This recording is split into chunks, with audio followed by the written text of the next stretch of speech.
father figure, which she'd never had. She finally found the attention and passion she craved in the arms of an older man named David Parker Ray. He was attracted to her. She was somebody he trusted. Their connection ignited a fiery romance that would awaken a mutual taste for perverse passions. There are a lot of activities involving S&M and Hendy. Ultimately, their sadistic fantasies would send them careening down a dark and sinister path. He put handcuffs on my wrist, and I knew something was wrong. When the tangled web of secrets and lies was finally unraveled, it would reveal a barrage of shocking allegations and expose one of the most horrifying and baffling series of crimes the country has ever seen. Okay, bitch. We both know what you've been brought here for, and it's going to be painful as hell. The boogeyman that your mom told you about, he really exists.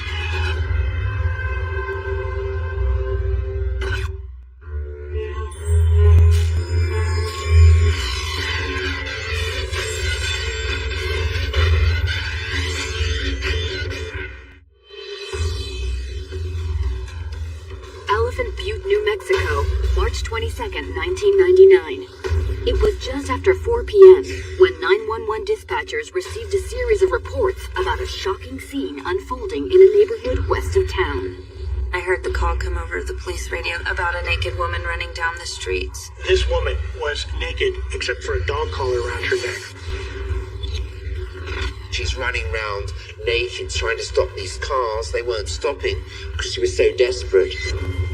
Finally, the naked young woman found a front door to a house that was unlocked and barged inside. She ended up going into a middle-aged housewife's home. The lady dialed 911 and the police were called. But who was this woman? And what horrible events transpired that led her to running naked through the streets?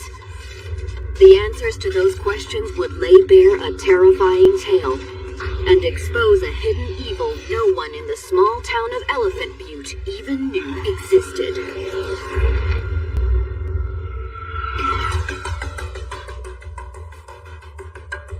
Seattle, Washington, home to the largest seaport on the Pacific Northwest coast. Seattle was also home to Cindy Lee Hendy. Born in 1960, Cindy's home life was chaotic to say the least. Her father was in the Navy and away on deployment for most of her youth. Cindy's mother, on the other hand, was an aspiring model who spent more time competing in beauty contests than she did raising Cindy. Her mother was a beauty contestant who would go and enter beauty competitions, all over the Seattle, Washington area. Eventually, Cindy's parents divorced, and Cindy saw her father even less. When she was 8, her mother remarried, but Cindy's new stepfather would turn out to be a far more destructive influence. Cindy claimed he sexually molested her as a young child on more than one occasion. If someone is sexually abused as a child and emotionally abused, psychologically abused, that's certainly going to have an impact on them. When she was 11, Cindy finally worked up the courage to tell her mother and other family members about the abuse. But no one believed her.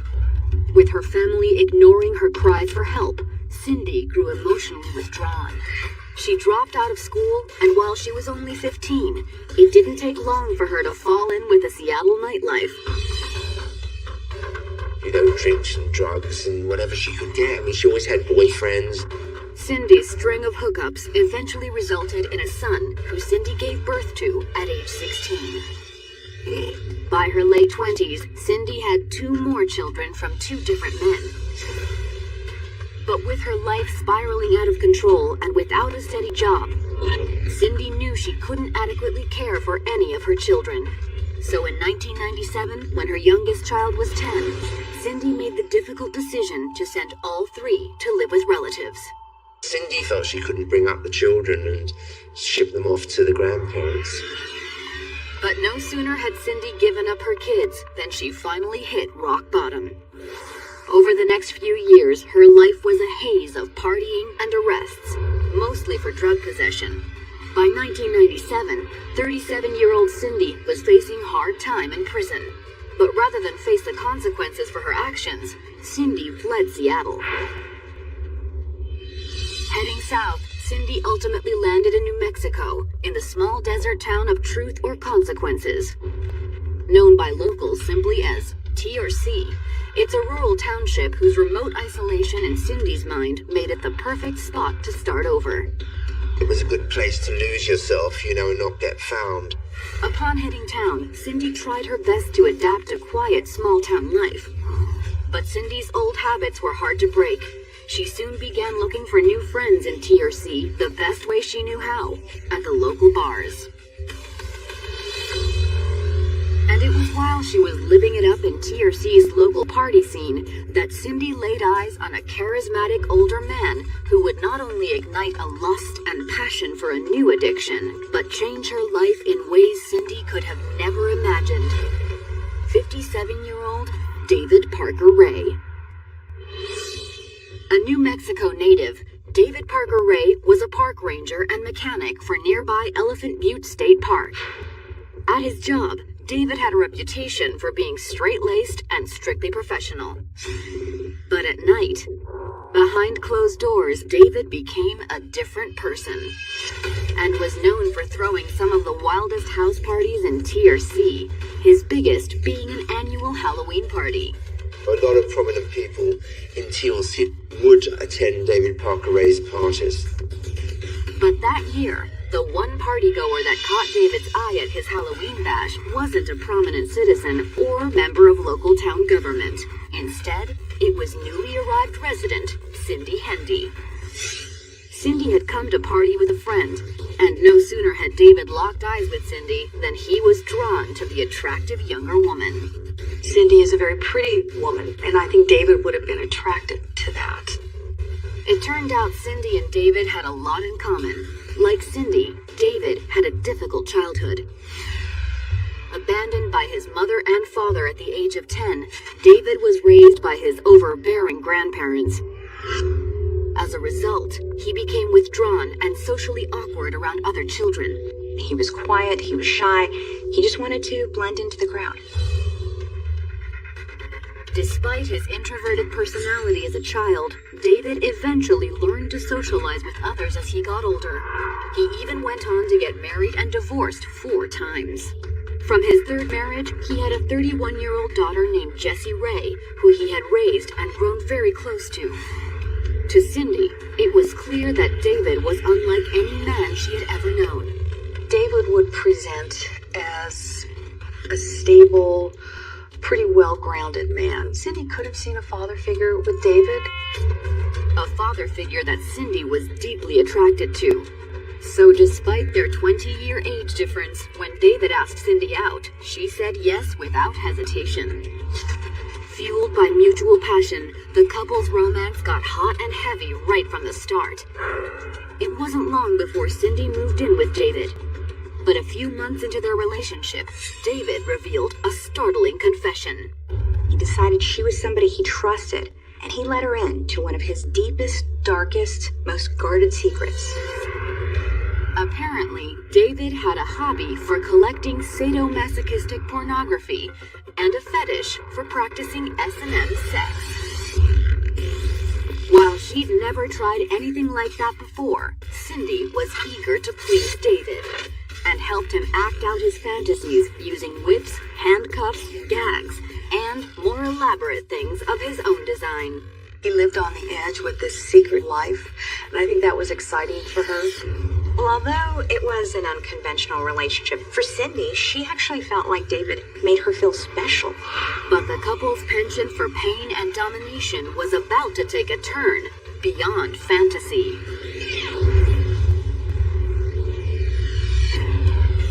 Coming up, police respond to a 911 call from a young woman with a harrowing tale to tell.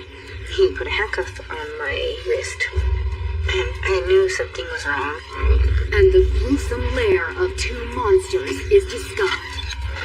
They were shocked at what they saw going on.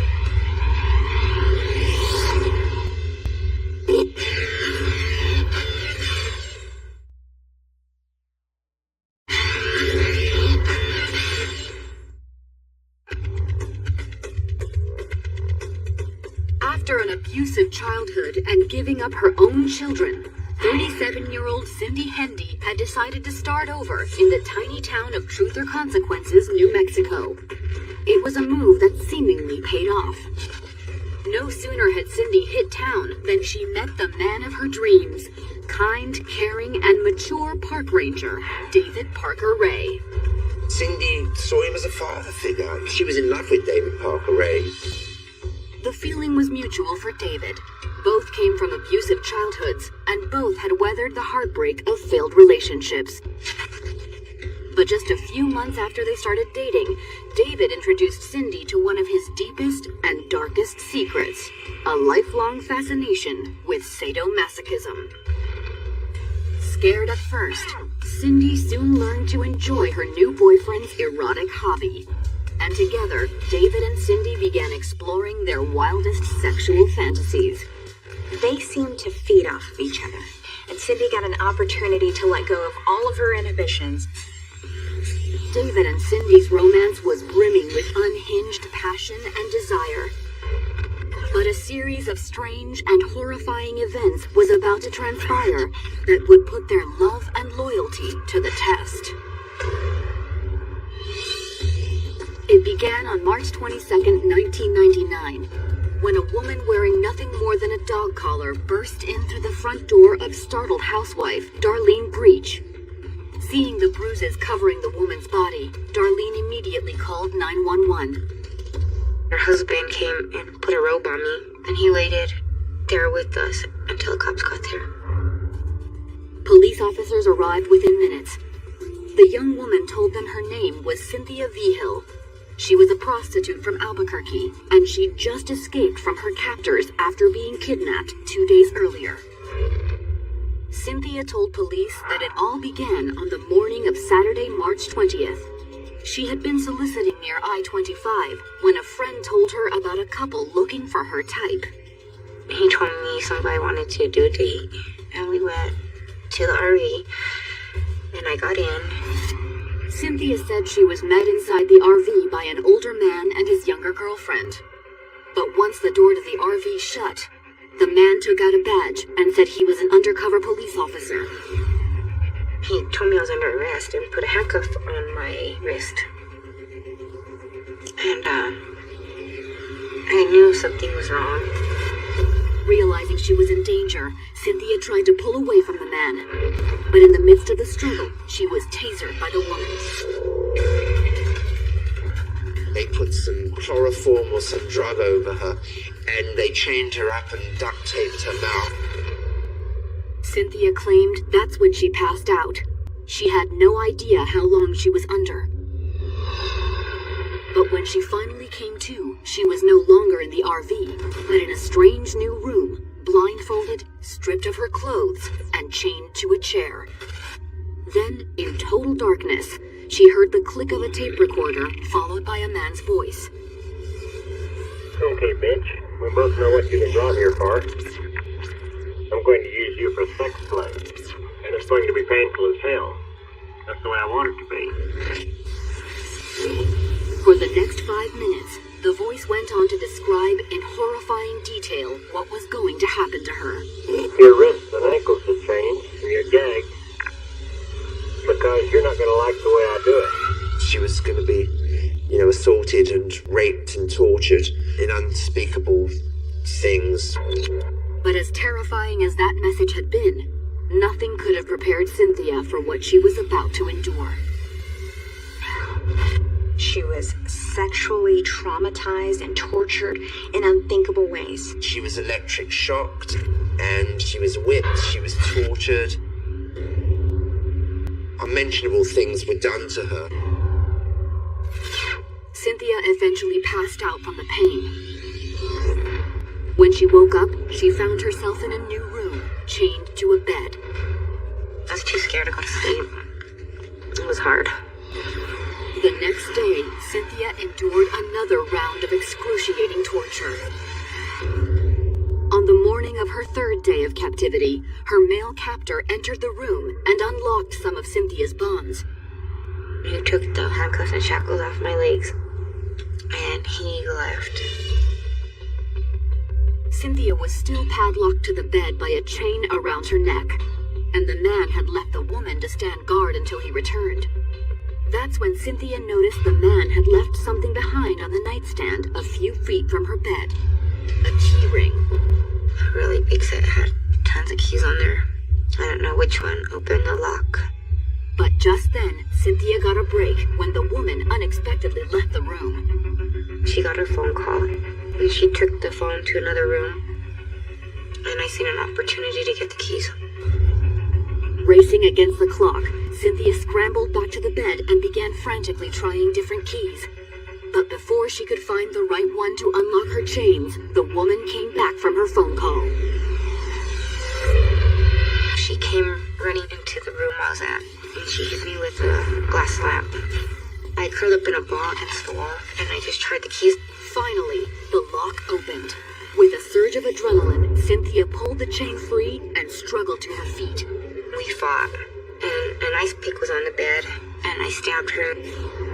That got the woman off her long enough to grab the phone and dial 911. But before Cynthia could talk to an operator, the woman recovered and disconnected the call. So Cynthia dropped the phone and ran. I ran out the door, out their yard, and down a dirt road. She's running round naked, trying to stop these cars. They weren't stopping because she was so desperate. It was a terrifying experience that finally ended 10 minutes later when Cynthia found Darlene Breach's unlocked door and collapsed. Following Cynthia's story, first responders took her to the emergency room for treatment while police followed up on the 911 call she made from her captor's home. Even though she had been disconnected, officers were able to trace the call back to a local address, 513 Bass Road, the home of David Parker Ray and Cindy Hendy. But when officers arrived, they found the couple wasn't home, which led officers to wonder if David and Cindy had gone on the run.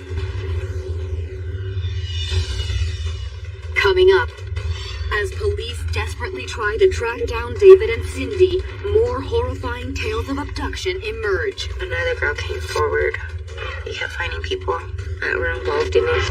And detectives learn of a shocking third accomplice to David and Cindy's crimes. David and Cindy were definitely not working alone.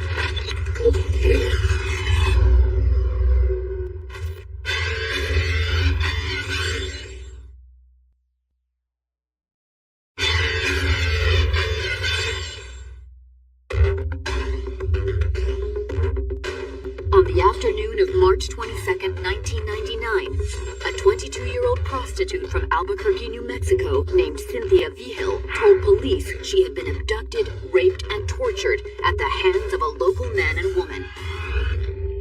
After tracing a 911 call Cynthia had made prior to her escape, police had just arrived at the home of her suspected tormentors, David Parker Ray and Cindy Hendy. There was no sign of the couple at all on the property. But before investigators could issue an APB for David and Cindy, a state police officer spotted and stopped a suspicious RV circling the neighborhood. Officers ordered the RV to pull over and immediately identified its two occupants, David Parker Ray and Cindy Hendy. Officers slapped both in cuffs and hauled them back to the station. At that exact same time, a task force of state and local investigators armed with search warrants entered David and Cindy's darkened home and quickly uncovered a shocking array of evidence. When they cleared the house, they come across a lot of sexual devices in there, boards where somebody could be restrained. But it was a mysterious bunker-like cargo trailer parked behind David and Cindy's house that really got detectives' attention. There was a trailer on this property that was locked. We didn't know what was in there. When officers broke the lock and went inside, what they found was something none of them would ever forget.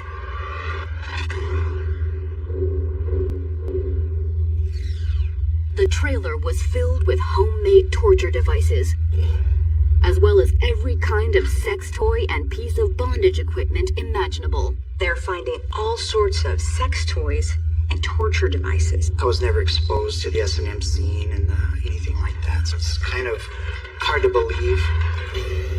By far, the most disturbing item was a custom-built gynecological chair with electrodes to administer electric shocks. The homemade torture chamber was so horrific that one officer described it as a demented toy box. It was something that he'd been putting together for many, many years, and it was his kind of mad scientist dream of torture. Overwhelmed by the sheer size and complexity of the crime scene, state investigators quickly called in the FBI. We looked at each individual piece of torture equipment, much of which David Parker Ray designed himself.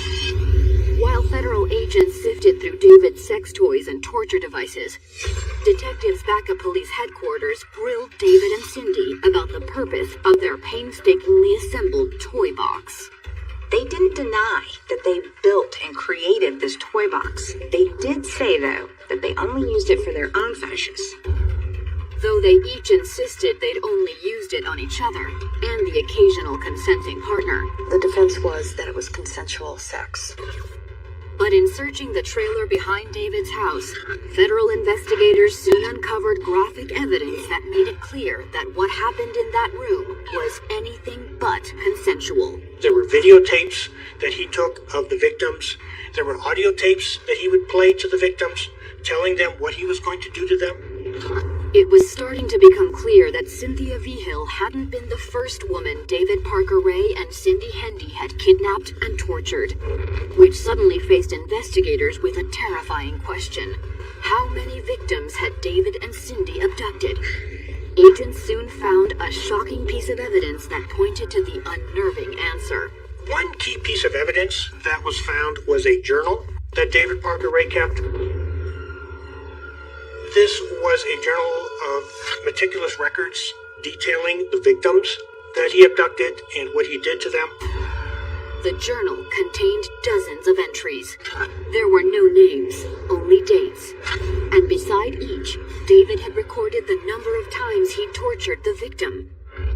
Although Cynthia escaped, this journal raised the question of what happened to this couple's other victims. The first thing that the FBI and the local authorities and the state police wanted to ascertain was, were there deceased victims in the area? The FBI brought in dozens of agents to help search the property for possible bodies or grave sites, but to no avail. After extensive investigation and searching, no bodies were found. Meanwhile, both David Parker Ray and Cindy Hendy refused to divulge anything about the cryptic journal or their potential victims. They refused to admit anything. Even still, prosecutors had enough evidence to charge David and Cindy with the kidnapping and rape of Cynthia Vigil. When the news hit, the small town of Truth or Consequences turned into a media circus almost overnight. The reaction of the whole community when they learned of David's crime was unbelievable. Within 3 days, we had Fox, CNN, NBC, ABC, all the news networks were here. One upside to all the national publicity was that 4 days later, on March 27th, a new lead came in. A second woman contacted federal investigators with a terrifying tale of her own.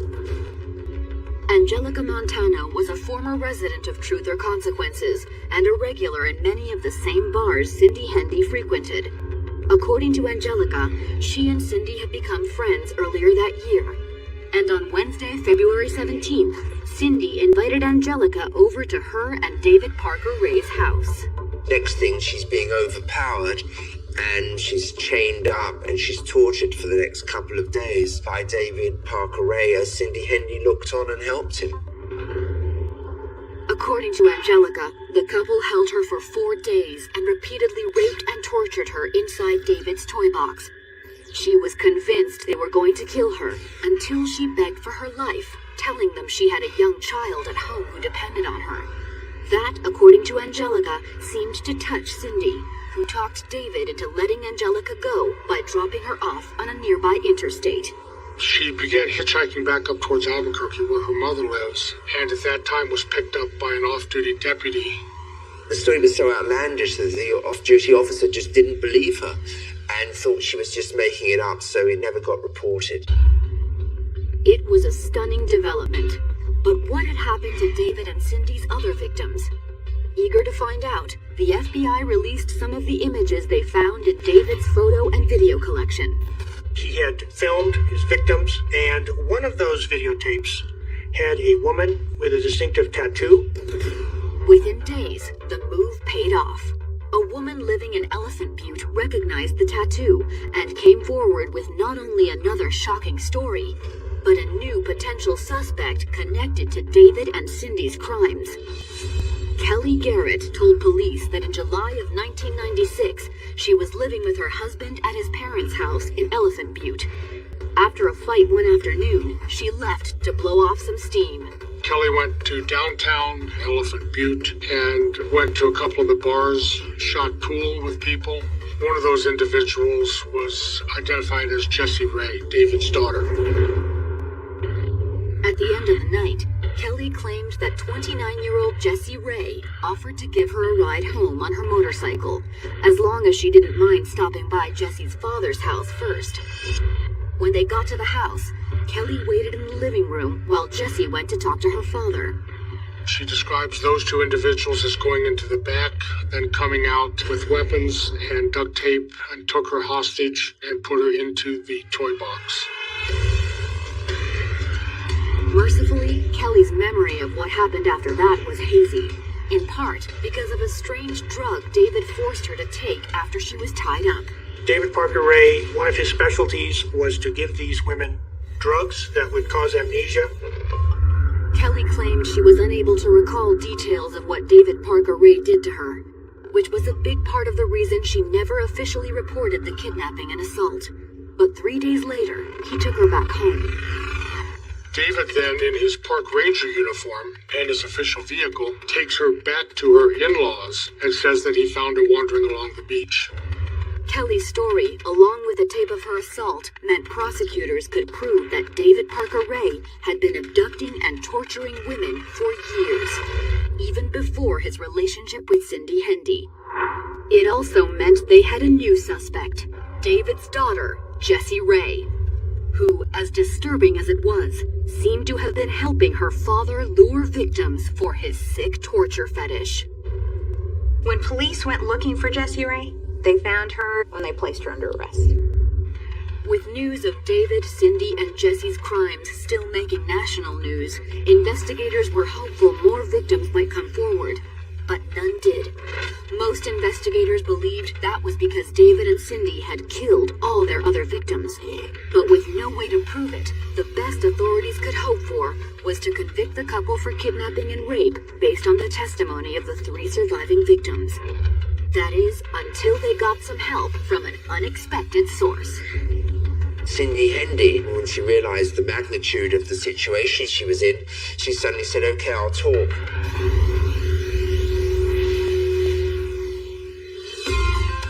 Coming up, Cindy reluctantly turns on the man she loves.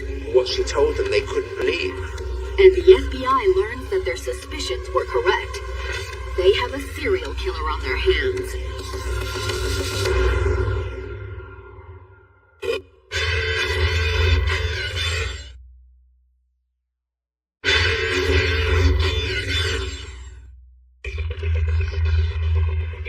When beautiful but lonely Cindy Hendy met David Parker Ray in 1997, she thought she found the love and stability she'd always craved. But 2 years later, in April of 1999, their intense romance had taken a horrific turn. 3 different women had come forward with terrifying stories of kidnapping, rape, and sexual torture at the hands of both David Parker Ray and Cindy Hendy in their homemade torture chamber known as the Toy Box. Both David and Cindy had been arrested. But the evidence indicated there had been dozens more victims, and the FBI believed the couple had killed them. But so far, investigators had found no evidence that even a single murder had taken place. No matter how many places they checked, they were never able to find any bodies.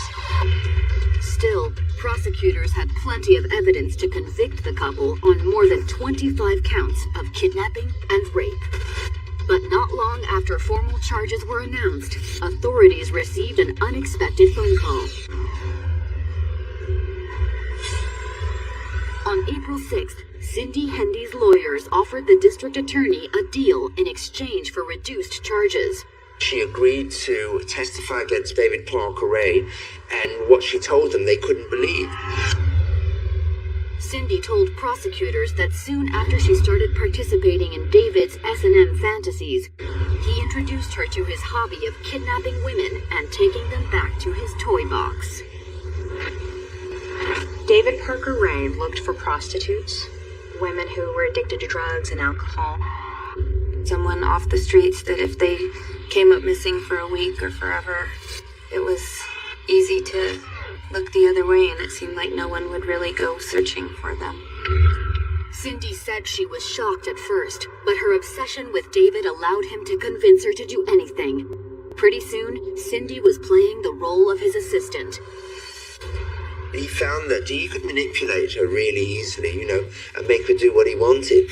Cindy said that in the months after she moved in with David, she helped him abduct several women from nearby towns. But what had happened to the couple's victims? According to Cindy, David let some of the women go, like Angelica Montano and Kelly Garrett. As for the rest, Cindy told authorities their suspicions were correct. David had killed them. She knew of at least 14 girls that he'd murdered. But how could David have killed so many women without a single body turning up? Cindy told them the answer was in Elephant Butte State Park, where David worked as a ranger. David had told her of a body that he had disposed of in the lake, and that he had learned from that when you put a body into the lake, even if you weight the body down, you have to eviscerate the body cavity so that the air does not bring the body back up to the surface. Divers went into the lake to look for bodies, but were unable to find anything, though the lake was too massive to search completely. It was about 23 miles long and about 3 or 4 miles wide, 90 to 100 feet deep in parts. But Cindy Hendy soon told investigators of someone who could lead them to the body of one of David's victims. According to Cindy, she and Jesse Ray hadn't been the only ones to help David commit his crimes.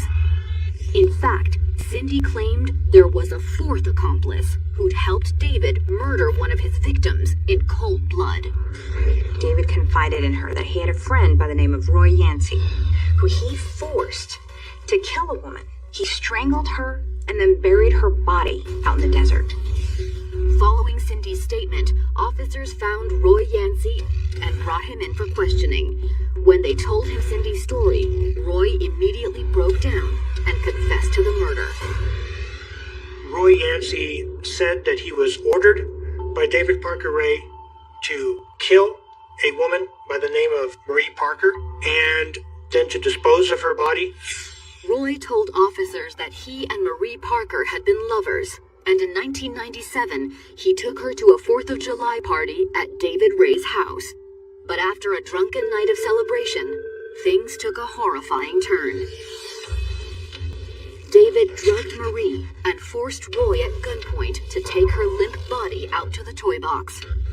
Roy claimed he'd heard vague rumors about David's secret sex dungeon, but was shocked to finally see it in person. Then, Roy claimed, David held the gun to his head and gave him a choice. David Parker handed Roy Yancey a rope and told him, "You know what you need to do." Forced to decide between his own death and murdering his girlfriend, Roy said he made a choice that would haunt him forever. He killed her by leaning on her chest and strangling her. As for why David ordered Marie's death, Roy couldn't say for sure. But once the deed was done, Roy said he and David drove out to Monticello Canyon and buried her. Officers asked Roy to show them where they buried Marie Parker's body, and Roy agreed. Roy Yancey took the FBI agents and the state police to numerous sites where he thought they had buried the body that night. But once again, investigators came up empty-handed. It was not there, and Roy Yancey believed that David Parker Ray had moved it. For prosecutors, no matter how hard they tried, they could not get enough evidence to pin this murder on David. All they had was second-degree murder for Roy Yancey. But with his testimony combined with Cindy Hendy, prosecutors were confident they would ensure that David Parker Ray would be locked up forever. There was just one thing they hadn't counted on: David Parker Ray himself. Coming up, a serial killer manipulates his accomplices from behind bars. The note simply said, "Rats die in jail." But will it prevent prosecutors from bringing him to justice? She changed her tune and tried to recant the confession to the police and said that she'd made it up.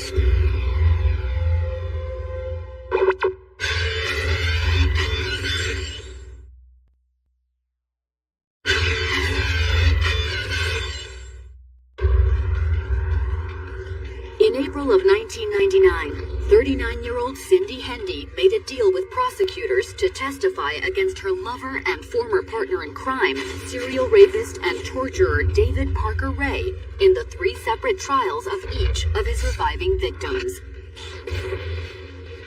There were going to be 3 trials, one for Kelly Garrett, one for Cynthia Vigil, and one for Angelica Montana.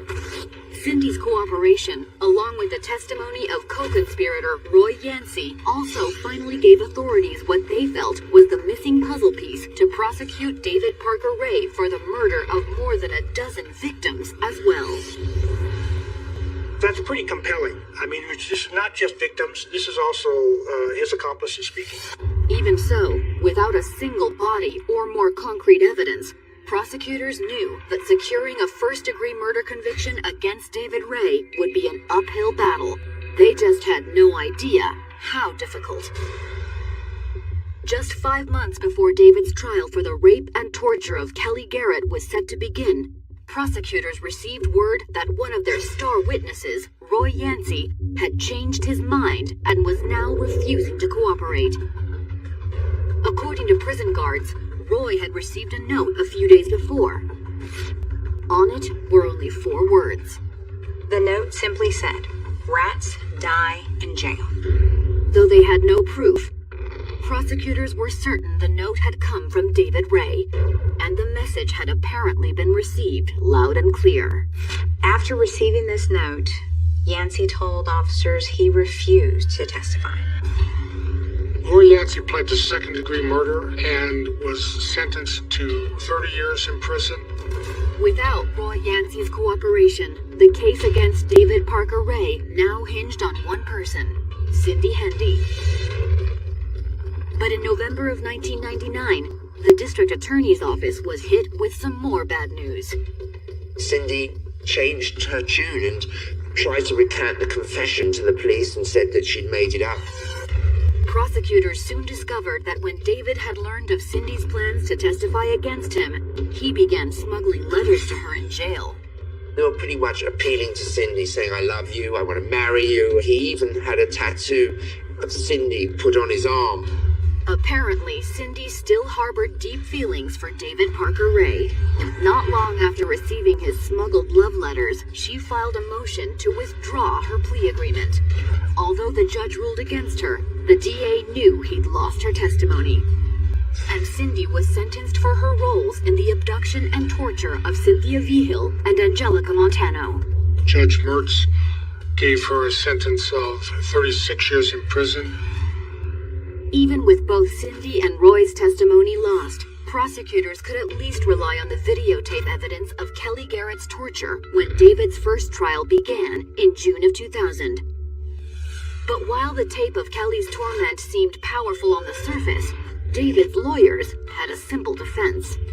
The defense said it was consensual sex and she was a willing participant. Every woman that he had in there agreed to it, for payment or for narcotic trade, whatever the case might be, but it was consensual. It was an argument that apparently swayed at least some of the jurors. When the jury returned from its deliberation, they announced a verdict no one expected. They were deadlocked. 2 jurors that were holdouts were not convinced that it was actual torture that was shown on the videotape. The judge had no choice but to declare a mistrial. Undaunted, prosecutors reorganized and prepared for David Parker Ray's second trial for the rape and torture of Cynthia Vigil in June of 2001. And this time, Cynthia Vigil made sure the jury wasn't confused about whether David's victims wanted to be tortured. The star witness, of course, was Cynthia, who testified against David Parker Ray and broke down mid-questioning. I went off and I called him a bastard, and how could he do that to me? It was powerful testimony. But before the jury could break for deliberations, David's attorney approached prosecutors with an unexpected offer. David wanted to make a plea deal. With his daughter, 34-year-old Jessie Ray, about to stand trial for helping her father kidnap and torture Kelly Garrett, David Ray offered to plead guilty to all of the remaining charges in exchange for Jessie's release. David made a deal with prosecutors that Jessie would be freed with time served if he admitted the kidnapping and the charges against the other two women. A plea agreement was reached with David Ray, and ultimately he was sentenced to 224 years in prison. While David Parker Ray was carted off to spend the rest of his life behind bars, federal and local investigators kept searching for clues for his many presumed missing victims. Despite widespread efforts, however, no new evidence was ever found. But in May of 2002, David Parker Ray contacted authorities and indicated he was finally willing to talk. A meeting was quickly scheduled, but before it could take place, David died of a sudden and massive heart attack. He'd served less than a couple of years of a 200-year sentence, and he actually died of a heart attack in jail. With David Parker Ray dead, and Cindy Hendy maintaining her silence behind bars, many wonder if all the questions from the couple's horrific crimes will ever be answered. But for the surviving victims and the residents of TRC, the biggest mystery remaining is what drove this twisted couple to commit one of the most nightmarish series of crimes this country has ever seen. This case has left a permanent mark, a scar on TRC. But the people are breathing better and sleeping better knowing that David Parker Ray can't hurt anybody else.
18-year-old Alicia Woodward was a lost and lonely teenage girl. She didn't have a lot of friends, and she felt like an outcast. Her life would change forever when she met and fell in love with 21-year-old John Esposito, another teen outcast with a violent family history. His father was accused of murdering someone and dismembering his body. But beneath the surface, Alicia's passionate lover was harboring his own dark side. John begins experimenting in black magic and tarot cards. He started delving into satanic rituals. It was to the point that his mother actually took out a restraining order against him. The couple's obsessive romance would eventually become entangled in a series of bizarre crimes. Beaten so bad, hairs were embedded in the branch of the tree limb. We knew another couple might have been taken. That was our greatest nightmare. And the quest for the truth would leave everyone wondering just how far were these twisted young lovers willing to go to get what they wanted. There are two runaways that turned into two killers. When John and Alicia met that day. It was death at first sight.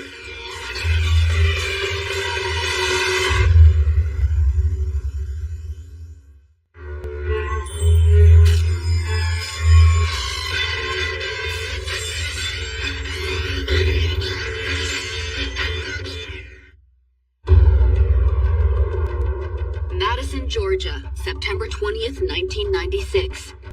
It was just after 11:30 a.m. when a farmer walking across his hayfield noticed a series of strange indentions in the ground. He was taking his morning walk, and he had seen tire tracks going out through the pasture. Curious, the farmer followed the tracks toward the edge of a nearby forest. He walked out in the woods and saw something. He realized it was a body. The farmer rushed home and dialed 911. Sheriff's deputies arrived moments later and found the bloody body of an elderly white woman next to the trunk of a large tree.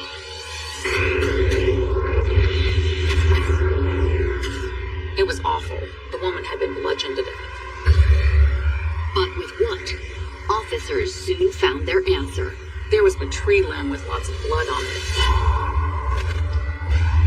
This woman was beaten to death with this tree limb. Beaten so bad that her hairs were embedded in the branch of the tree limb. The gruesome discovery opened a floodgate of questions. Namely, who was this woman, and how had she ended up beaten to death on this rural farm? The answers to those questions would guide investigators down a path of carnage and fear, and ultimately put them on the hunt for a pair of killers who were as young as they were deadly. These were cold-hearted people. There's no other way to describe them other than as monsters.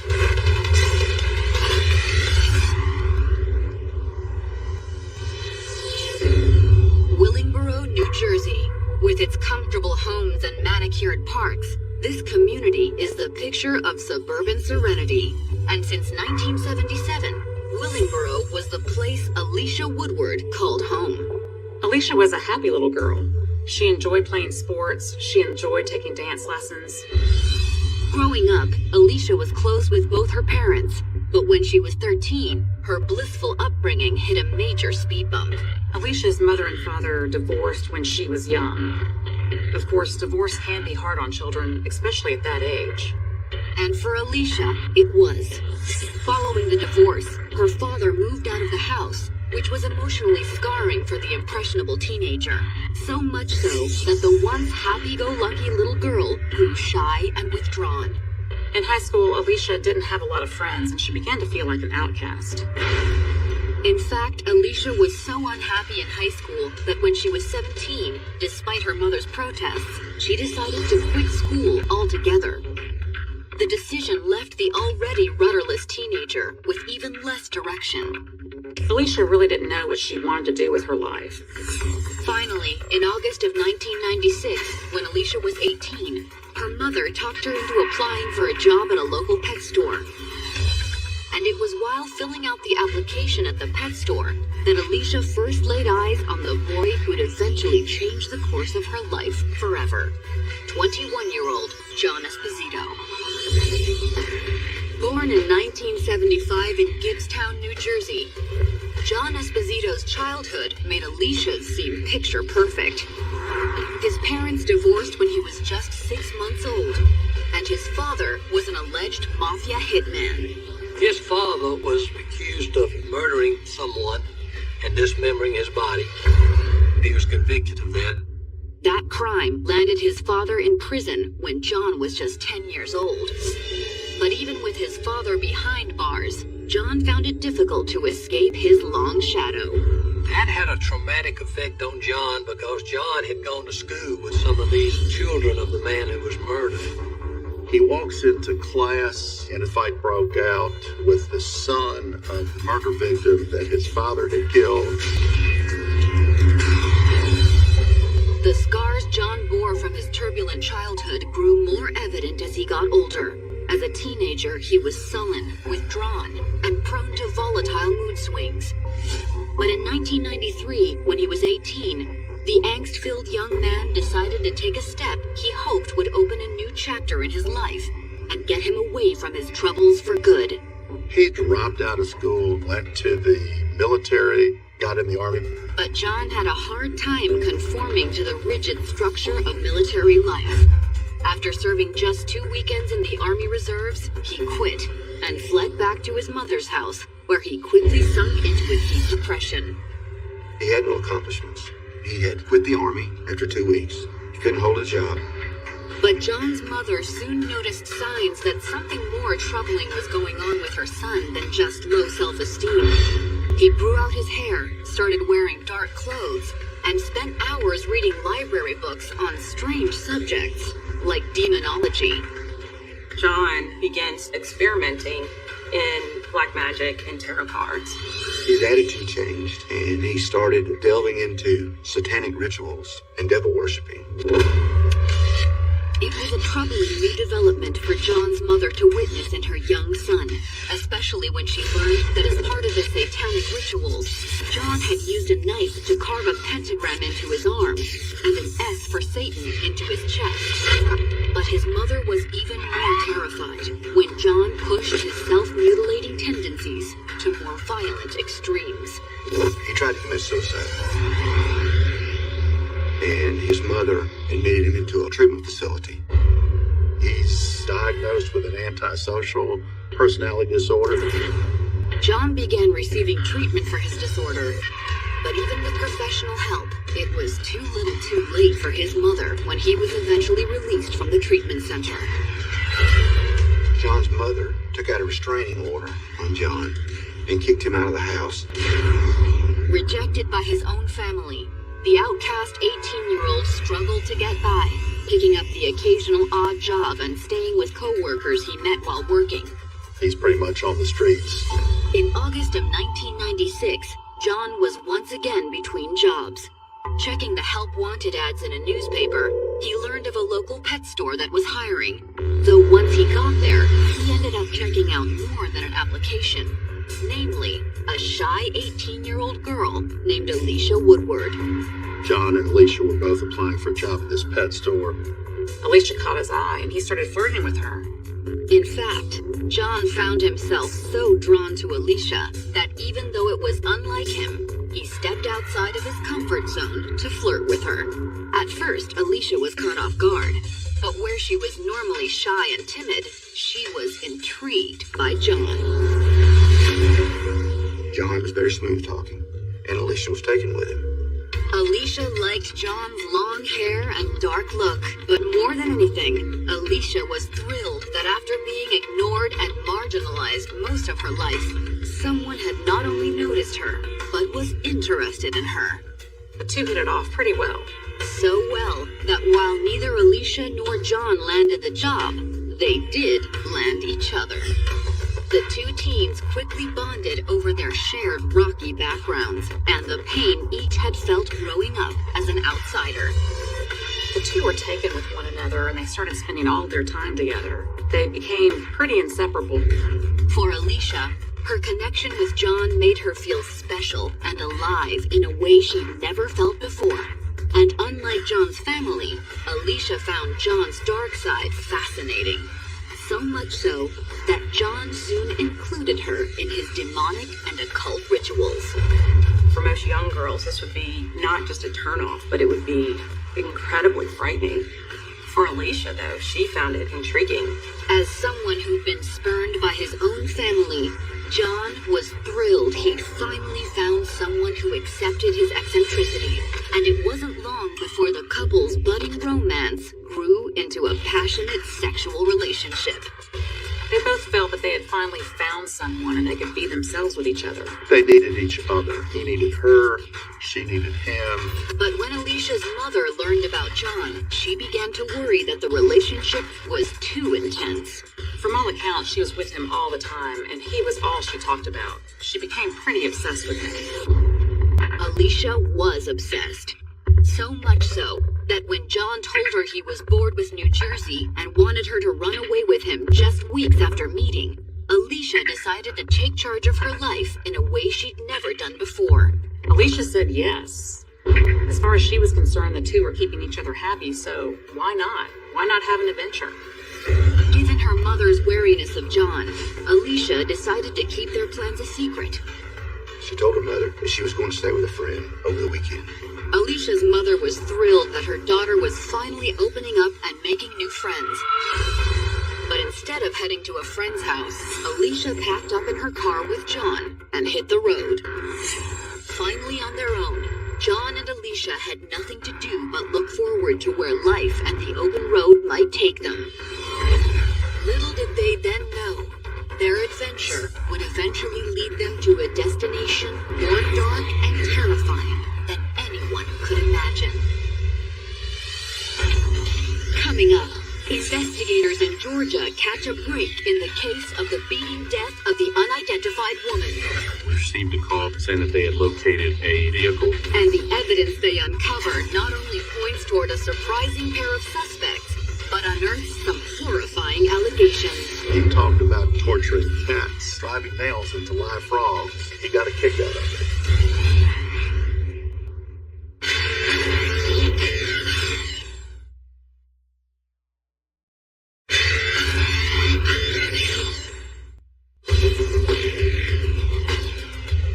Teen outcasts Alicia Woodward and John Esposito had endured dysfunctional childhoods. But the passion and infatuation they found in each other was starting to erase the pain and unhappiness of their pasts.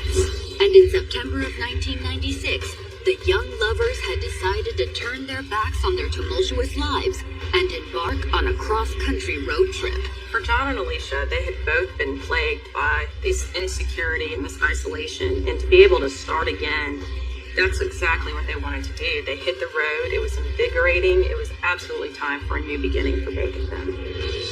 But while Alicia and John's destination may have been undetermined, their journey wouldn't be without consequence. September 20th, 1996. Investigators in Morgan County, Georgia were working a bizarre case. The body of an unidentified elderly woman had been discovered bludgeoned to death on a local farm. It was a gruesome scene, and police were left with some pretty big questions. We just sort of stood there and went, where could she possibly have come from?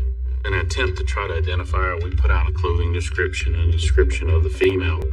No sooner had the description gone out over the wire than police got a hit.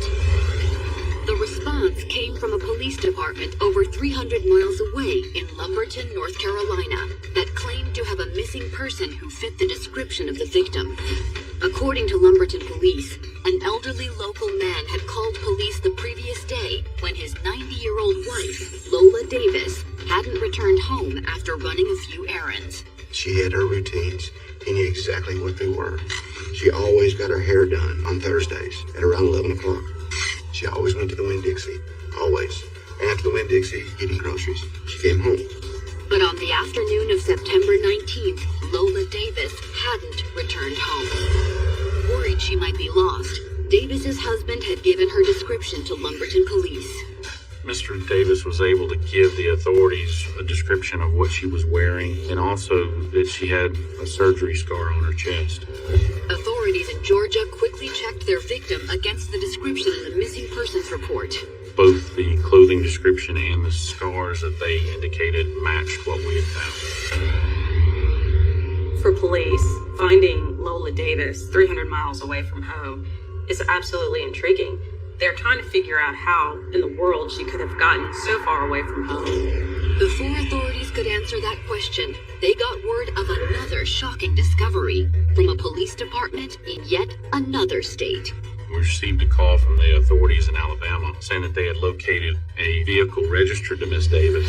Investigators were stumped as to how Lola Davis's missing Buick ended up in Alabama, while her body was found in Georgia. But even more important was discovering who was responsible for her gruesome murder. To help figure that out, investigators traveled to Alabama to search Davis's Buick for clues. In the vehicle, we located several fingerprints miscellaneous items, trash items that were in the vehicle, along with fibers. As investigators waited for the evidence collected from the car to be processed, law enforcement in Alabama began looking at other ways to try and determine just who had abandoned Lola Davis's vehicle on the side of the road. They started going back and checking their records, trying to see if there was any suspicious people that had been identified in the area. According to police reports, an officer out on patrol the night before had noticed a suspicious couple at a truck stop just yards from where Davis's car was discovered. He notices two individuals across the street sitting on the curb at the store. He goes over there and confronts these two and asks them who they are, what they're doing there. Told the officer that they had broke down and that they were just trying to get to a hotel for the night till they could get transportation. But something about the couple's demeanor made the officer suspicious. It's midnight. There's no one around, and these are the only two individuals in the area, and that raised some suspicions, but he could not put his finger on it. The officer asked the couple for ID. Their names, John Esposito and Alicia Woodward. The officer checked to see if they had any warrants on them, and they did not. Didn't locate any criminal arrest records or anything along those lines for him either.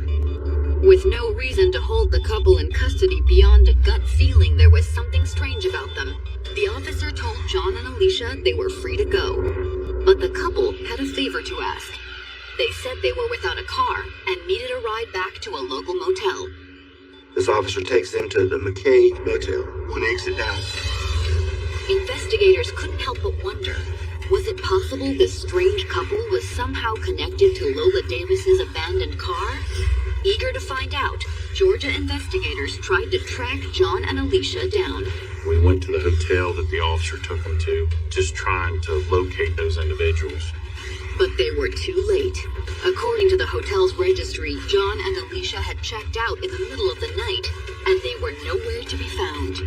After they checked out, they just vanished. The fact that they suddenly go missing in the middle of the night without anybody seeing them, without anybody knowing where they went, certainly begins to raise and pique interest, and certainly makes the cops think that they are more than persons of interest.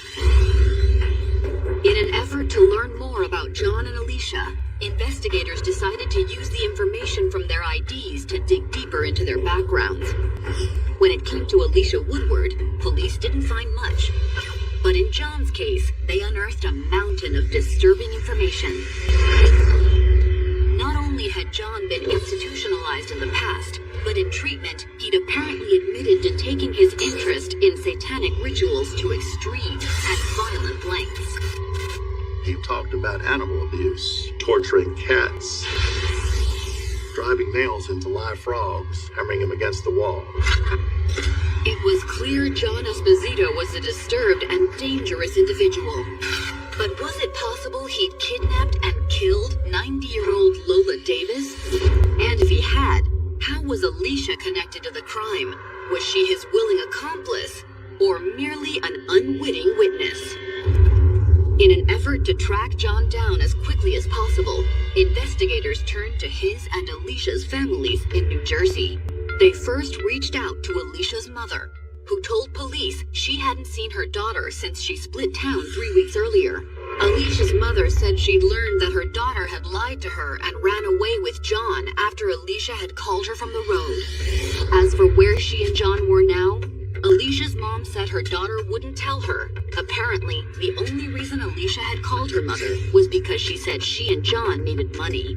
At one point, Alicia calls home to her mom to ask her for money. Her mother thinks she just needs to get home, and so she wires her $40. Police asked Alicia's mother where she'd sent the wire.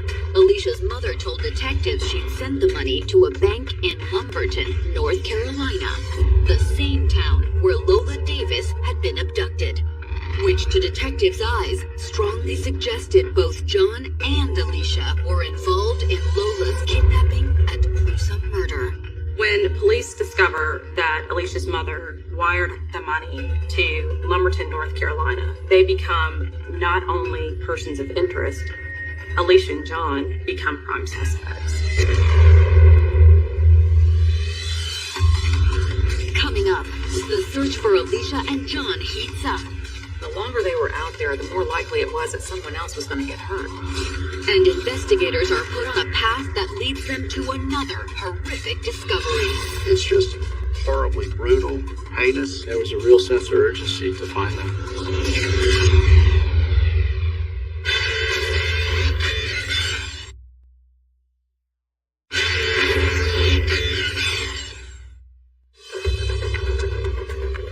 In September of 1996, police investigators in North Carolina, Georgia, and Alabama were trying to track down 18-year-old Alicia Woodward and her 21-year-old boyfriend, devil worshiper John Esposito.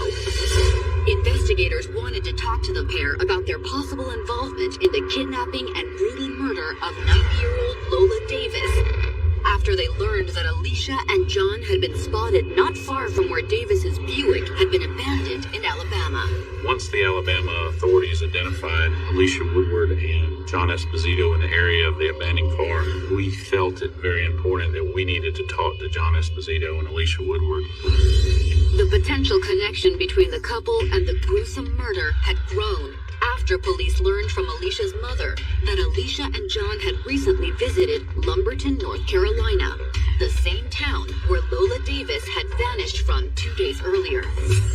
But the most disturbing connection between the couple and Lola Davis's abduction was uncovered when Alabama authorities searched the inside of Lola's abandoned Buick and discovered a troubling clue. The police found a fingerprint in Lola Davis's car.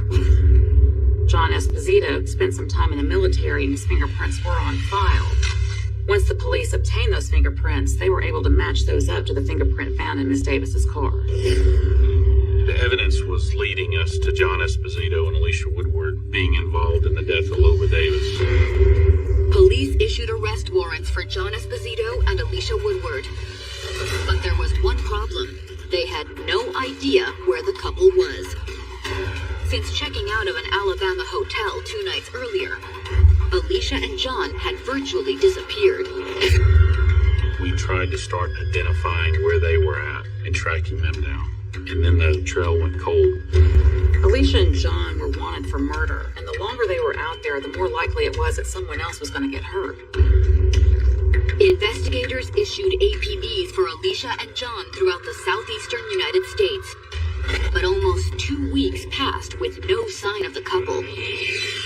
Then, on October 2nd, investigators got word that Alicia and John had been spotted, not in Alabama, Georgia, or North Carolina, but over 1,600 miles away in Colorado.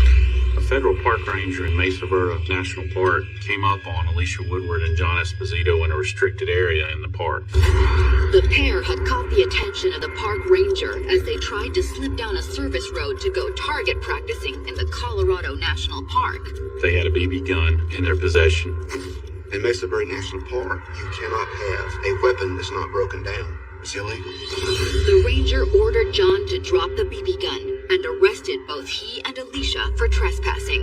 But once Alicia and John were in custody and their IDs were run through a police database, the ranger quickly realized that carrying a weapon into a national park wasn't the only law this pair had broken. This park ranger is told over the radio that Alicia Woodward and John Esposito are wanted in Georgia for the murder of Lola Davis.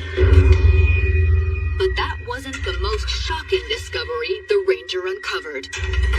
While she waited for backup to arrive, the ranger ran the tags from the car the couple had driven into the park. The vehicle's tag was run, and it was identified that that vehicle was connected to a missing couple out of Oklahoma City. The vehicle belonged to 90-year-old Lawrence Snyder and his wife, 86-year-old Marguerite, an elderly couple who had been reported missing by their families in Oklahoma City on September 28th. The Snyders, who were on their daily routine, they were going to do their grocery shopping for the day. They did not return home. When homicide investigators learned John and Alicia were in possession of a vehicle belonging to another missing elderly couple, they feared the worst and knew they had to act fast. We didn't know where the Snyders were. They were missing. There was a real sense of urgency to find them. Another couple might have been taken by John Esposito and Alicia Woodward. That was our greatest nightmare. Detectives rushed to Durango, Colorado, where John and Alicia were being held. Upon arrival, they decided to interview Alicia first. Their first question? Where were Lawrence and Marguerite Snyder? I said, it is my concern that these two people may be alive, and that I want your help to find them. Based on their experience with murder suspects, investigators didn't hold out much hope that Alicia would cooperate, but they were stunned when Alicia looked them right in the eye and told them she could explain what happened to the Snyders. But before she would tell them, she said they would first have to hear what happened to Lola Davis. When Alicia is brought in for questioning, she doesn't ask for a lawyer. She spills the goods. She almost wants to tell the police what happened. She goes into excruciating detail of exactly what happened on their trip. Alicia said that it all started 3 weeks earlier. After leaving New Jersey, she and John had landed in Lumberton, North Carolina, where they spent time visiting with some of John's old friends. However, it wasn't long before the couple found themselves in need of cash, and the $40 Alicia's mom had wired her didn't last. John and Alicia had run out of money. The family would not wire them any more money. Hungry, tired, and desperate to get their hands on more money, Alicia said John came up with a plan. It was John's idea to kidnap an elderly person and take their money. Alicia told police that on September 19th, they sat in her car scoping out a grocery store parking lot. They soon spotted the perfect victim for John's plan, 90-year-old Lola Davis. Once they picked out their target, Miss Davis, it was Alicia's job to approach her. Alicia told police that she approached Davis and began telling her a story that John had previously concocted. The story that she gave was that Alicia was afraid of her boyfriend. Her boyfriend was scaring her or he'd beat her up. Would she give her a ride to get her away from the area? Alicia claimed she was nervous while talking to Lola Davis and was afraid she and John might get caught. But apparently Lola Davis had been convinced by the distress in Alicia's voice and agreed to give her a ride. Miss Davis, being the kind-hearted wife that she was, she allowed Alicia Woodward into her vehicle. It was at that point that Alicia claimed John took over. He jumps into the back seat. He has a small pocket knife, and he tells Miss Davis that if you don't cooperate, I will kill you. Alicia said that John ordered Davis into the passenger seat, allowing Alicia to take control of the wheel. John Esposito is rummaging through Miss Davis's pocketbook. He gets about $1,000 in cash, and then finds her checkbook. While John searched through Lola's pocketbook, he told Alicia to drive to the closest bank. They go to the BB&T bank there in the parking lot. Go through the drive-thru. They cash a $300 check and then proceed to leave. Alicia told investigators that she did as John told her and kept driving. She claimed she wasn't sure what John had planned for their captive. But after they passed the state line into Georgia, John ordered her to take the next interstate exit and to drive down a rural country road until they came to the edge of a large farm. That's when John told her to pull over. Then, as Alicia waited in the driver's seat, John pulled Lola Davis from the car and dragged her into the woods. He took Lola Davis over to the woods and sat her down in front of a tree. He then began to beat her to death with a tree branch.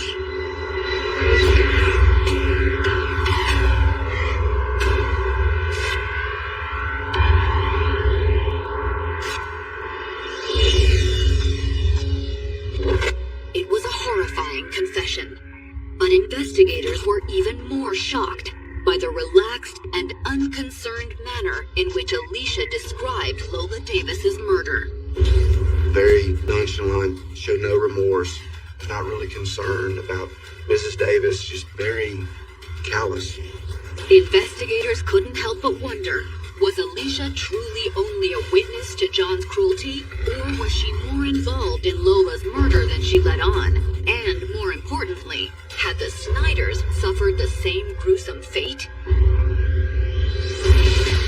Coming up, Alicia reveals the brutal truth about what happened to the Snyders.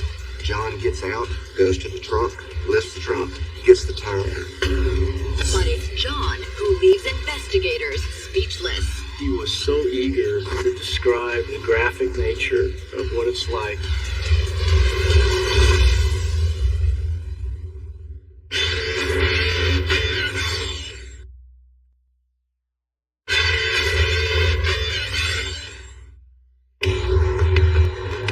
All 18-year-old Alicia Woodward ever wanted was someone who loved and understood her. She thought she'd found that person when she met and fell in love with 21-year-old delinquent and devil worshiper John Esposito. But the budding romance for this pair of outcast lovers had seemingly run off the rails in October of 1996. Police had just arrested the couple for the kidnapping and murder of 90-year-old Lola Davis, and suspected that the couple had a hand in the disappearance of another elderly couple, Lawrence and Marguerite Snyder. Lawrence and Marguerite Snyder were an elderly couple who had been reported missing from Oklahoma City. When John and Alicia were captured, they were found driving the Snyders' car. Once in custody, Alicia admitted to investigators that she and John had kidnapped Lola Davis and robbed her, and that John had brutally beaten her to death with a tree branch. The police knew that John and Alicia had already killed one woman, and they feared the worst for the Snyders. Investigators demanded that Alicia tell them what she and John had done with Lawrence and Marguerite Snyder. After taking a deep breath, Alicia told them that after killing Lola Davis in Alabama, she and John had decided to ditch her car and take a bus to Oklahoma City. Once there, it wasn't long before they burned through all the cash they'd stolen from Lola Davis on gas, food, and hotel rooms. That's when John decides we need to get another victim. We need to find more money. Once again, Alicia said John decided that the couple should stake out the parking lot of a local grocery store. That's where Alicia said they spotted Lawrence and Marguerite Snyder. John approaches, along with Alicia. John is the one that asked the Snyders to take them to their hotel, which is only right down the road. And Mr. Snyder says yes. But according to Alicia, as soon as she and John climbed into the Snyders' back seat, he made it clear to the older couple that they were after more than just a ride.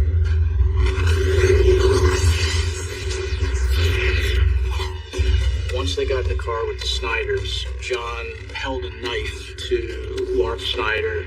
John ordered the elderly couple to the back seat and commanded Alicia to start driving. Whenever they drive west on I-40, they get Mr. Snyder's ATM card. And periodically, they stop at convenience stores to withdraw money. After a few stops, the couple had stolen nearly $1,000 from the Snyders' accounts. And once they crossed the border into Texas, John made another fateful and familiar decision. He sees his farmland. There are no houses. There are no trees. He instructs Alicia to pull off the interstate. After stopping at the end of the gravel road, Alicia told investigators she watched as John got out of the car. John gets out, goes to the trunk, lifts the trunk, gets the tire iron.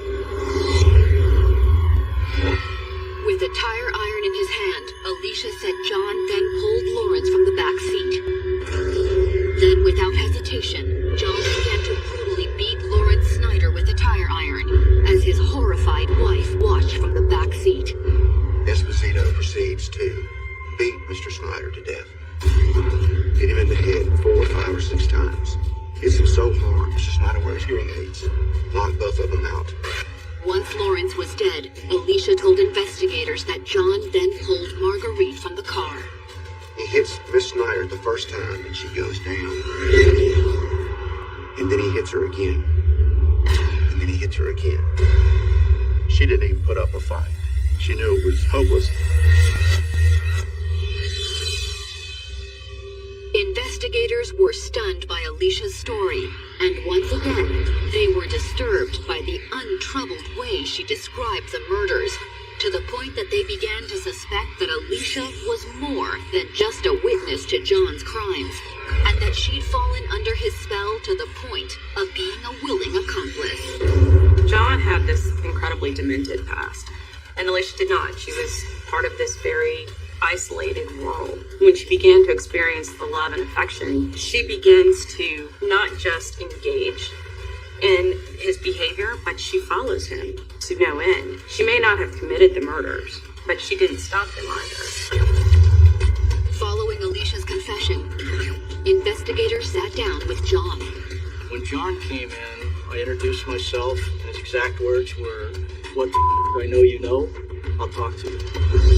In fact, John was almost too eager to share the details with investigators. He was so eager to describe the graphic nature of what it's like to beat an elderly, defenseless person to death.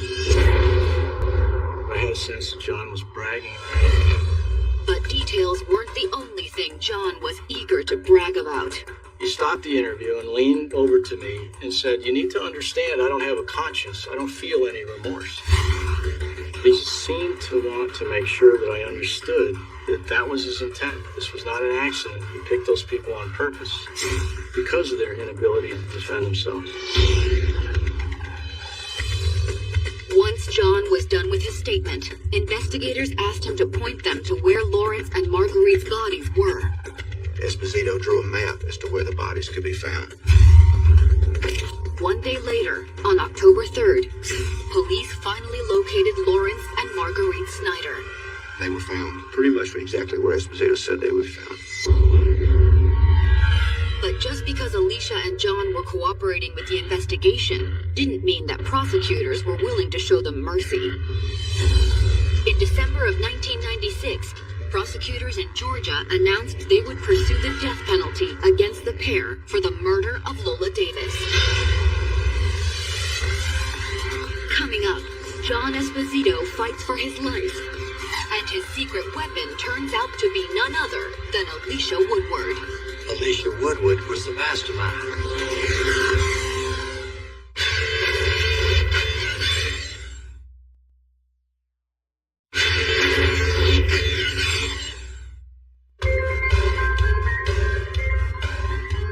In September of 1998, John Esposito walked into the courthouse in Milledgeville, Georgia, to stand trial on 3 counts of first-degree murder. The 23-year-old defendant, along with his 20-year-old girlfriend and partner in crime, Alicia Woodward, were accused of robbing, kidnapping, and savagely murdering 3 senior citizens as part of a twisted 2-week-long crime spree. The brutal and random nature of the killings had shocked the public and motivated prosecutors to seek the highest form of punishment at trial. The only justice in this case for these atrocious crimes is the death penalty. It's just horribly brutal, heinous. In their opening statement, prosecutors told the jury that John Esposito and Alicia Woodward represented the worst kind of evil.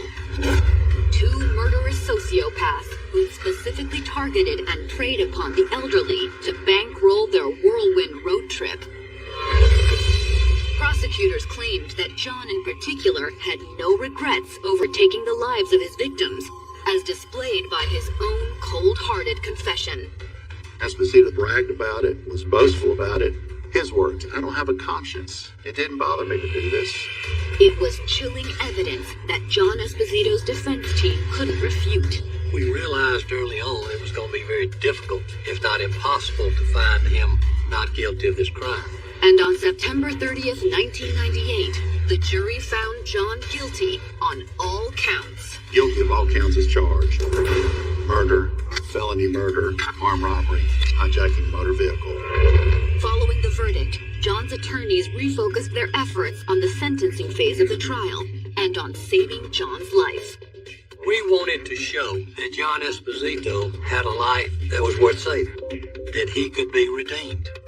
That's because while John might have physically committed the crimes, according to his attorneys, he wasn't the driving force behind the couple's murderous road trip. Instead, the defense argued that John's hand had been forced by a greater evil. Alicia Woodward. One of our big arguments was that this lady, this Alicia Woodward, was the mastermind. According to John's attorneys, their client had fallen in love with Alicia and was ultimately vulnerable to her careful and devious manipulation. She was the person who was making the big decisions. Unfortunately, she was not the person who actually committed the acts. That was another way to make sure if things went bad, she didn't commit the murders. It was a shocking and completely unexpected argument. But would it sway the jury? On October 2nd, the jury delivered their sentence. John Anthony Esposito got the death penalty.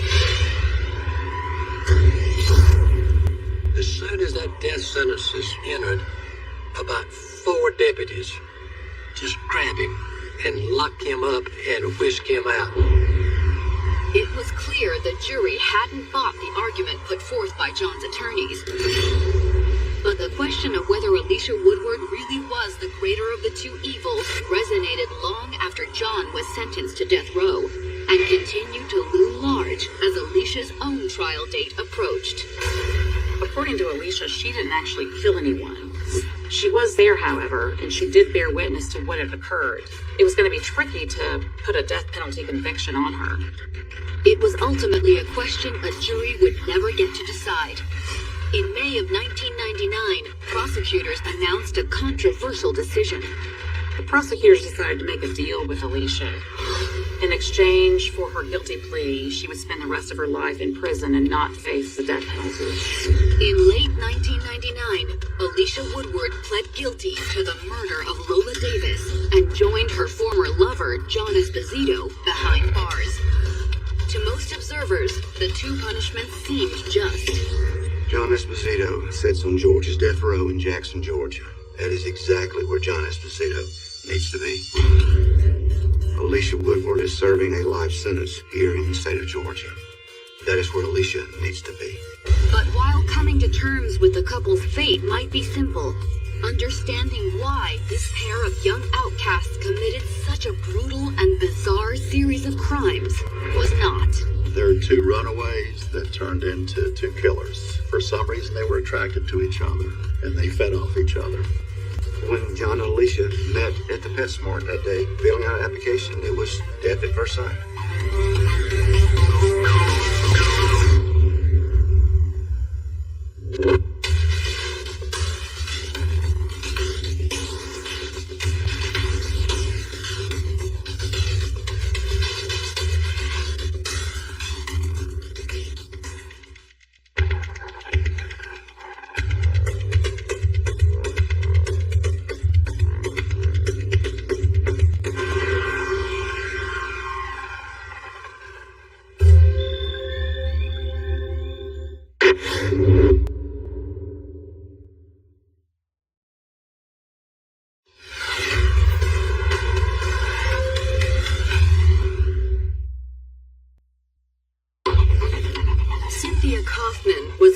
Catholic schoolgirl with a taste for running with the wrong crowd. Cynthia was this petite, beautiful woman, but who also was very rebellious. James Marlowe was a career criminal with a legendary mean streak. He was a bad boy. He definitely put fear in the hearts of other people. Their troubled paths first brought them together in prison, and when reunited on the outside, their connection ignited an impassioned and deadly romance. There was 2 strong personalities here, and they fed off each other. There was some type of excitement, there was some type of attraction. Their obsession for each other was matched only by their addiction for sex, crime, and unbridled mayhem. It was like 2 chemicals coming together that, when combined, explode.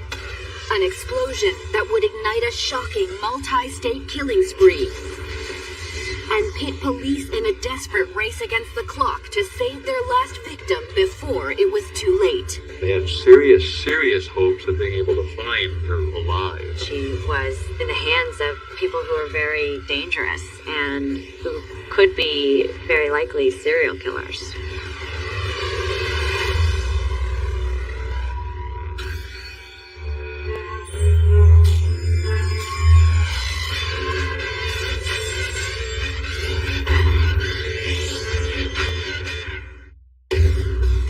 Huntington Beach, California, November 13th, 1986. It was just before 3 p.m. at a motel on Pacific Coast Highway when a maid entered a room on the ground floor and uncovered a grisly scene. she discovered a body in a bathtub, half submerged. The body belonged to a young woman, and when police and homicide detectives arrived on the scene moments later, they determined the cause of death to be asphyxiation. They found strips of towel around her throat. It was also clear that strangulation wasn't the only cruelty that she'd suffered. She was sexually assaulted, brutally strangled in a bathtub with her face down, and then subsequently urinated on. It was horrifying. She'd been savaged. But who was this woman? And who could be responsible for such a gruesome and horrifying crime? The answers to those questions would put police on the trail of a pair of outcasts, lovers, and serial killers whose bloodlust was motivated not by money or revenge, but by an insatiable appetite for cold-blooded murder.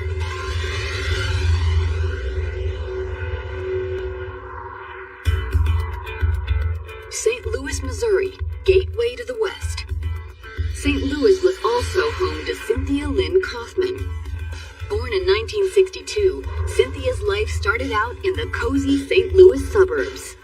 She was a young Catholic girl who was involved in choir and doing things that lots of young girls did. In Cynthia's case, singing came naturally. Her mother, Carol, was an aspiring professional singer. But when Cynthia was 3, her parents separated. Cynthia's dad hit the road, and then a few years later, her mother decided to start chasing her own stage ambitions. She farmed Cynthia off with some family members, and this was really traumatic for the young girl. After a few months, Cynthia's mother decided to throw in the towel on her professional singing ambitions and returned home to raise her daughter. But the reunion did little to heal the scars of abandonment Cynthia had suffered at such an early age. When the mother returned after not succeeding in a singing career, Cynthia was already rebellious as just a young child, and that continued through her growing up.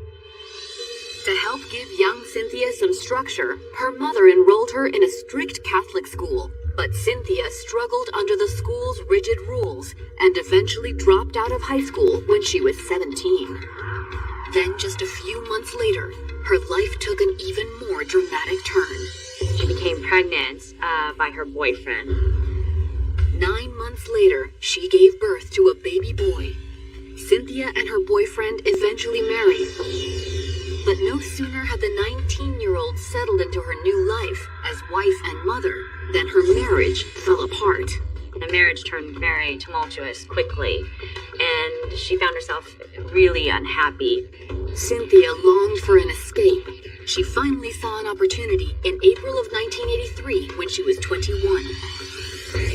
She learned one of her girlfriends was packing up to move to Page, Arizona. That's when Cynthia made the impulsive decision to tag along and, just like her mother, abandoned her husband and son to pursue her own life. She got in her Pontiac and drove to Page, Arizona, and started a new life. Free from the shackles of marriage and motherhood, Cynthia let loose in Arizona in a way she'd never been able to do before. She got a job tending bar at a roughneck dive and fell into drugs and alcohol abuse. One of her patrons began calling her sinful. Cynthia loved it, and from then on was often known as Sinful. Sinful Cynthia had been reborn as a wild and rambunctious spitfire, and got to know a number of equally rowdy men through her work at the bar. But she soon found herself especially drawn to a two-bit criminal and drug addict named Doug Huntley. Cynthia was most likely drawn to Doug because, being a criminal, she viewed that as something that was fun and exciting, and it will never get boring. It wasn't long before Doug's bad influence led Cynthia into her first serious scrape with the law. On a road trip to Barstow, California, the couple stopped for cigarettes and was confronted in the parking lot by a group of rowdy young men. There was a short fight, and Cynthia pulled from her purse a little Derringer pistol. But police had been called, and they arrested both of them and took them to jail. At the Barstow jail, Cynthia and Doug were both booked and taken to separate holding cells. but not before Cynthia raised such a ruckus with her guard that it was heard all over the jailhouse, including one male inmate who would change the course of her life forever. Doug's cellmate, James Gregory Marlowe. This immediately caught James's attention, and he wanted to know more about who Cynthia was and what she was about.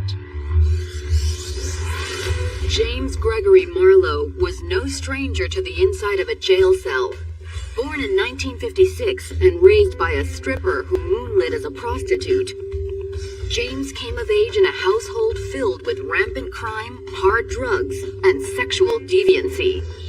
When Marlowe reached the ripe age of 13, his mother injected him with heroin, and she sexually seduced him. So she was teaching him criminal ways very early.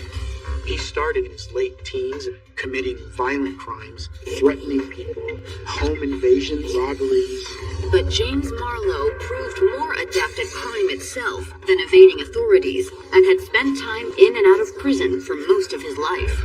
One stint for robbery in California's infamous Folsom Prison even earned James a nickname that would stick with him for the rest of his life. In prison, he had quite a presence and received the reputation of a lone wolf. He was kind of a loner, and he was called the Folsom Wolf. The Folsom Wolf might have been a loner in prison, but whenever James was on the outside, he was always looking for a woman who could keep up with his wild and hell-raising ways. And when James found himself locked up in Barstow, California's city jail for stealing a vehicle in 1986, his cellmate, Doug Huntley, entertained James with stories of his girlfriend who, from the sound of it, had just the sort of grit, gumption, and nerve to handle an outlaw like the Folsom Wolf. Doug told James that Cynthia was this petite, beautiful woman, but who also was very rebellious. Doug would brag about Cynthia being out of control and crazy, and James wanted her. Cynthia was released 4 days later. As fate would have it, James was released one day after that. Marlowe was released, and Cynthia was also released at the same time, but Doug was overdue on some child support and had to stay in jail longer. With Doug still behind bars, the Folsom Wolf was on the prowl and made Cynthia Kaufman's apartment in Barstow his first stop after being released. James knocks on her door and introduces himself as her boyfriend, Doug's cellmate, and says he just wants to check on her. Marlowe liked the stories that Doug had told him about Cynthia. Sinful.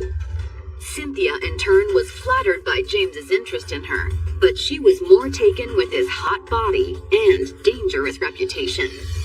He's a buffed up guy. He's very strong, muscular, pretty good looking guy. She was impressed. So impressed that despite her relationship with Doug, things heated up between James and Cynthia pretty quickly. They became involved in a sexual relationship almost immediately. But Cynthia found herself most drawn to James when he shared his stories of his long and illustrious criminal past. In Cynthia's eyes, James's bad streak made him formidable and powerful, and she soon became convinced she'd have a better and more fun future with James instead of Doug. She saw in Marlowe a person who could take her and elevate her from where she was. In fact, Cynthia was so enamored with James that when he offered her the opportunity to run away with him on an impromptu road trip full of fun and adventure, Cynthia didn't hesitate to say yes. There was just one problem. Neither Cynthia nor James had a vehicle, but the couple soon came up with an idea. Cynthia and James took off in Doug's truck while Doug is still incarcerated. Between their stolen wheels and fiery new love, it seemed the romance of James the Folsom Wolf Marlowe and sinful Cynthia Kaufman was destined for dizzying new heights. But an unexpected and twisted series of events was about to bring this deviant couple crashing back down to earth. Coming up, James and Cynthia's road trip takes a dark and staggering turn. They'd had a female with him, and that she had been handcuffed with her hands behind her back. And a shocking piece of evidence ties the couple back to the murder investigation of the dead woman in the Huntington Beach Inn. These were people who are very dangerous and very likely serial killers.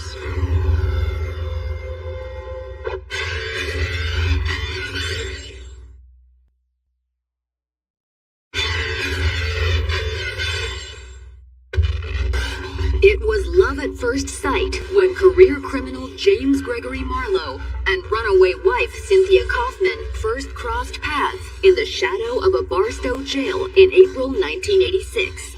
It was a toxic mix between them. It was like two chemicals coming together that, when combined, explode.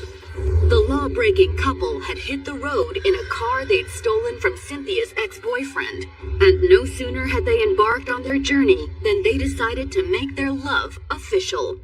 Or at least as close as two outlaws come. They actually had a biker wedding. Someone read the words, and she was dressed in a blue dress, and they were married that way. No legality to it at all.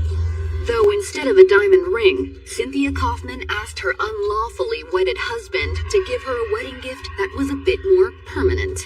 Instead of a wedding ring, Cynthia requested that James tattoo her ring finger and her buttocks with the words "property of Folsom Wolf." After the ceremony, the couple had returned to San Bernardino, California. But while James and Cynthia basked in the afterglow of their unsanctioned union, events were unfolding that would put the couple's future in jeopardy. It started on November 13th, 1986, when police found a young woman gagged, blindfolded, and bound in a hotel in Huntington Beach, California. They brutally strangled her. Put her in a bathtub with her face down, and then subsequently urinated on her. The hotel's registry revealed the room had been rented under the name and credit card of Linnell Murray. Linnell Murray was a 19-year-old college student who worked at a dry cleaning place in Huntington Beach. Police records indicated that just one day earlier, Linnell had been reported missing by her family after she'd mysteriously vanished one night after work. She's a 19-year-old woman. Maybe she's gone for the weekend. Maybe she's visiting friends. But now it was brutally clear that hadn't been the case.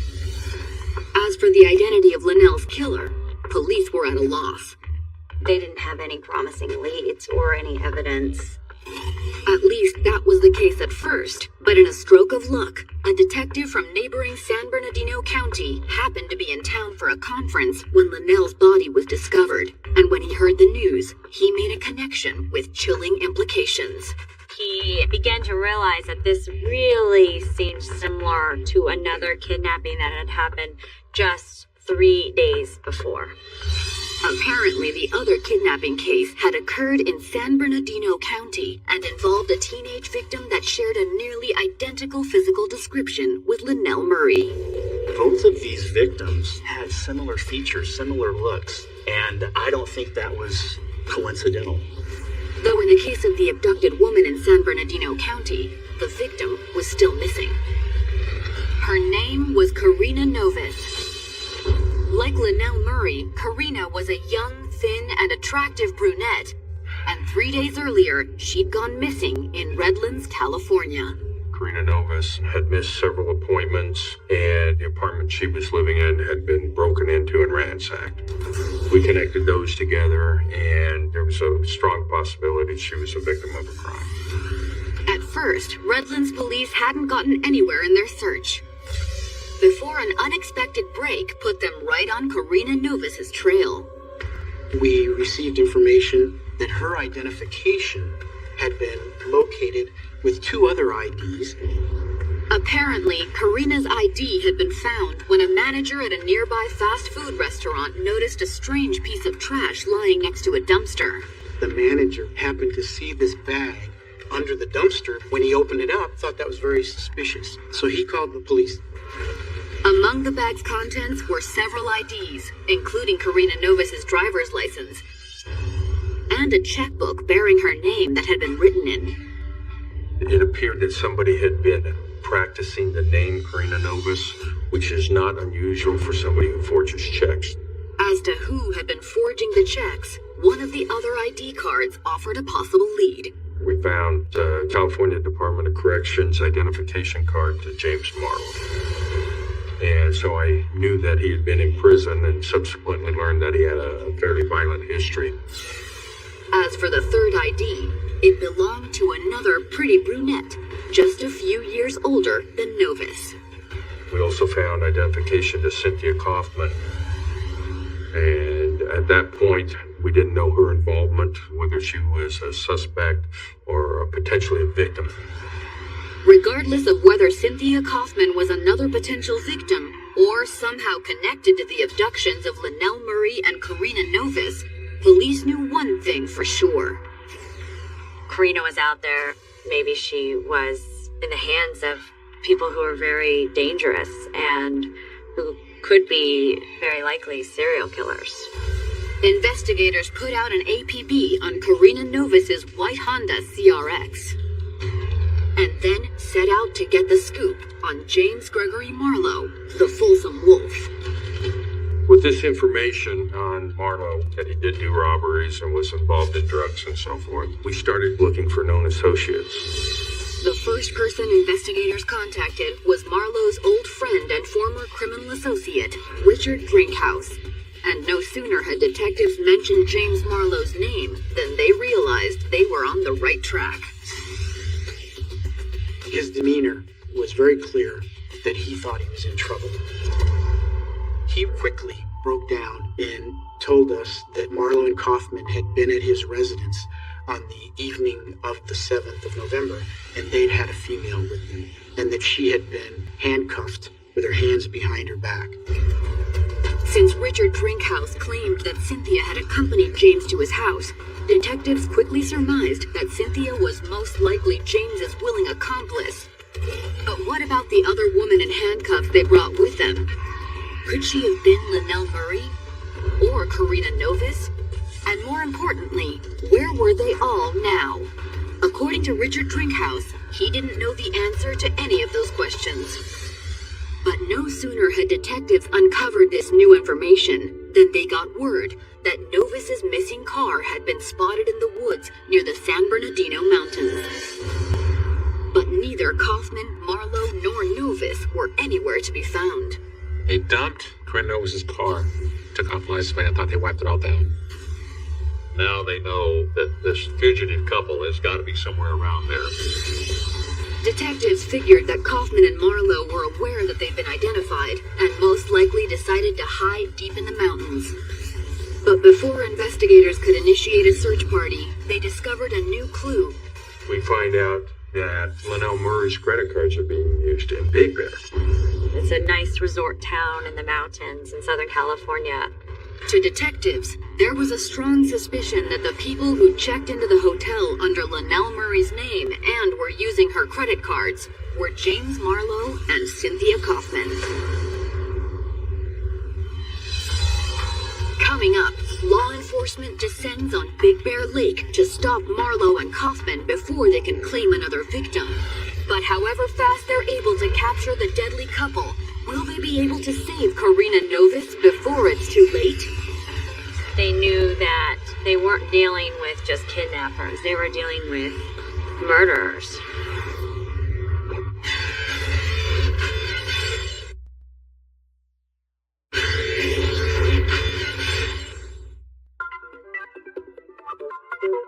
In November of 1986, the use of a flagged credit card tipped off Southern California police that two vacationers living it up in Big Bear Lake, California, were actually a pair of suspected serial killers named James Marlowe and Cynthia Kaufman. The deadly couple was believed to be behind the abductions and possible murders of two young women. When they found Linnell's body, they became incredibly concerned for Karina's well-being. They knew that they weren't dealing with just kidnappers. They were dealing with murderers. In an attempt to capture the couple and hopefully find Karina Novus, a multi-jurisdictional task force hopped into their cars and sped toward Big Bear Lake. But before the task force could reach the resort town, a local sheriff's deputy on patrol couldn't help but notice a strangely dressed couple walking down a road a few miles outside of town. They're walking down the street wearing nothing but bathing suits. It was James Marlowe and Cynthia Kaufman. From the looks of it, the couple had been on their way to a hot tub at a hotel down the street when the officer honed in on their unseasonable wardrobe. In November, Big Bear is quite cold. So for James and Cynthia to walk on the street in broad daylight in bathing suits was extremely peculiar. Once back at police headquarters, investigators searched the few clothes James and Cynthia had on them. Inside Cynthia's purse, they found Linnell Murray's wallet and driver's license, along with a single leaf-shaped earring identical to one found on Murray's body. Strong evidence to investigators that the couple was behind Linnell's kidnapping and murder. But what happened to Karina Novis? Investigators pressed that question to both James and Cynthia. In James's case, their urgent pleas fell on deaf ears. Marlowe had been in and out of prison before. He was pretty cop-wise as far as how we were going to interview him. Cynthia Kaufman, on the other hand, was a criminal novice and folded much more quickly under police pressure.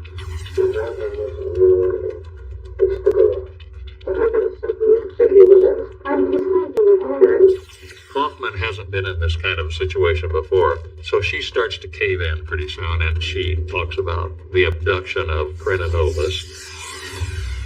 According to Cynthia Kaufman, she and James had kidnapped Karina Novis from Redlands, California 7 days earlier as part of a violent robbery scheme. But unlike Linnell Murray, Cynthia claimed that she and James had spared Karina's life after stealing her money. In fact, Cynthia agreed to take police to the spot where she claimed James had abandoned Karina following the robbery.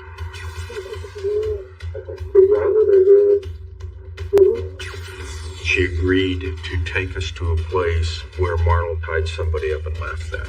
Why all of a sudden she agreed to take us, I don't know. Rather than question Cynthia's motive, detectives told her to lead the way.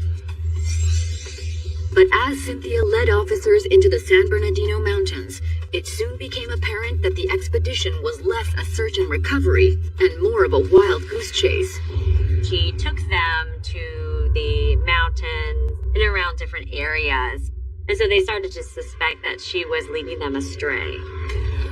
Fearing that time might be running out to save Karina Novis, detectives put pressure on Kaufman. They told her that they were going to let James off of these crimes if she didn't cooperate with them, and that basically the crimes were going to be put on her shoulders. She changed and took investigators quite quickly to the actual place where she reported that they had left Karina Novis. This time we drove out to some vineyards in the Fontana area. I then assigned officers to various sections. We divided the area up to start searching for her. The question now was, would police find Karina Novis in time, or was it already too late? Coming up, police desperately scour the vineyard for signs of life. And what they ultimately find will turn the entire investigation on its head. It was as if she had been screaming or trying to gasp for breath.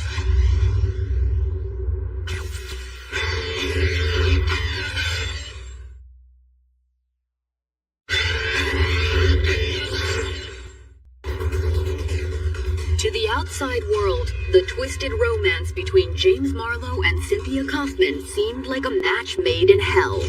For the past 7 months, the outlaw lovers had been traveling across the United States, leaving a trail of theft, murder, and mayhem in their wake.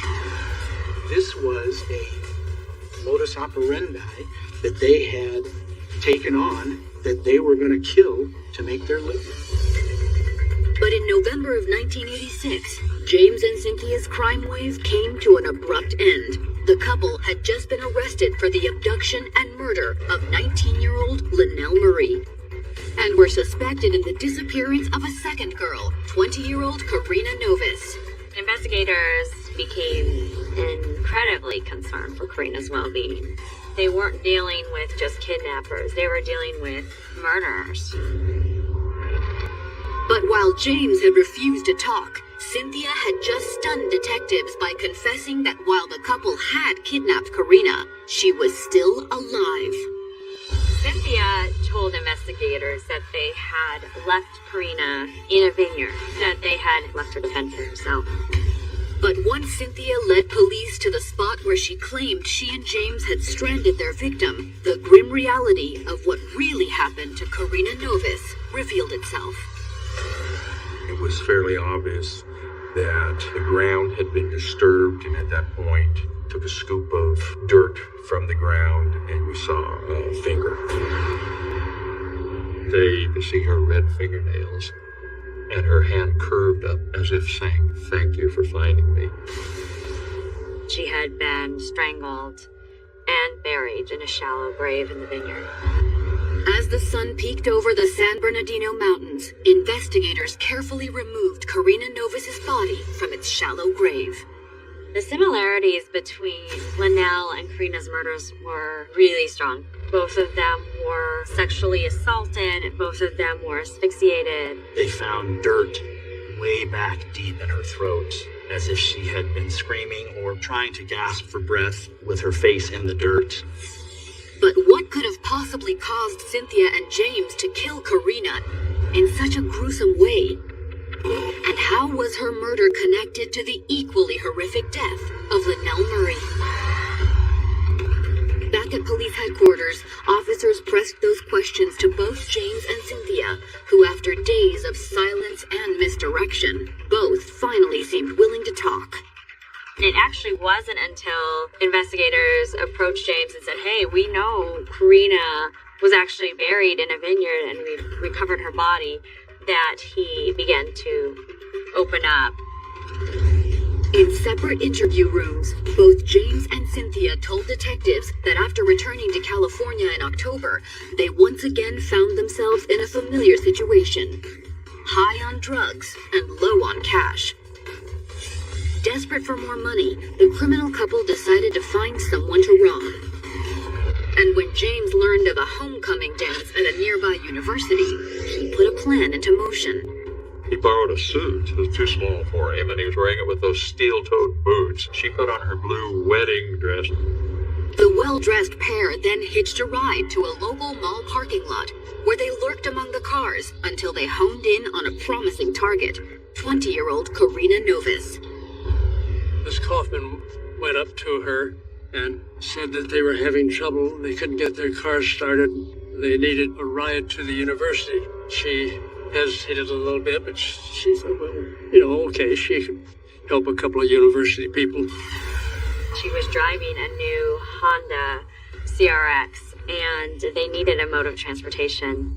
But shortly after leaving the mall parking lot, James pulled a gun from his suit and ordered Novis to pull over. Cynthia took over the driving, and poor Karina was forced to sit on Marlo's lap, and I think she knew then that she was in deep, deep trouble. Cynthia said they then drove Karina's car to the home of James's old friend, Richard Drinkhouse. But Cynthia claimed Richard objected when his friend told him they needed to use his back bedroom to rob Novis and scare her into giving them her bank PIN number. And they walked Karina into the bedroom, and Drinkhouse said, "What are you doing? Are you crazy? You can't bring her to my house. She'll be able to identify me later." Marlo reassured him by telling him that she can't testify from under a pile of rocks. Don't worry. Hearing James's threat and fearful for her life, Karina Novis quickly gave up her PIN number. But her ordeal was far from over. Cynthia claimed once James had the number, he didn't let Karina go. Instead, James grabbed Karina and forced her into the bathroom. They stripped her down and put her in the shower. James Marlowe got into the shower with her and sexually abused her.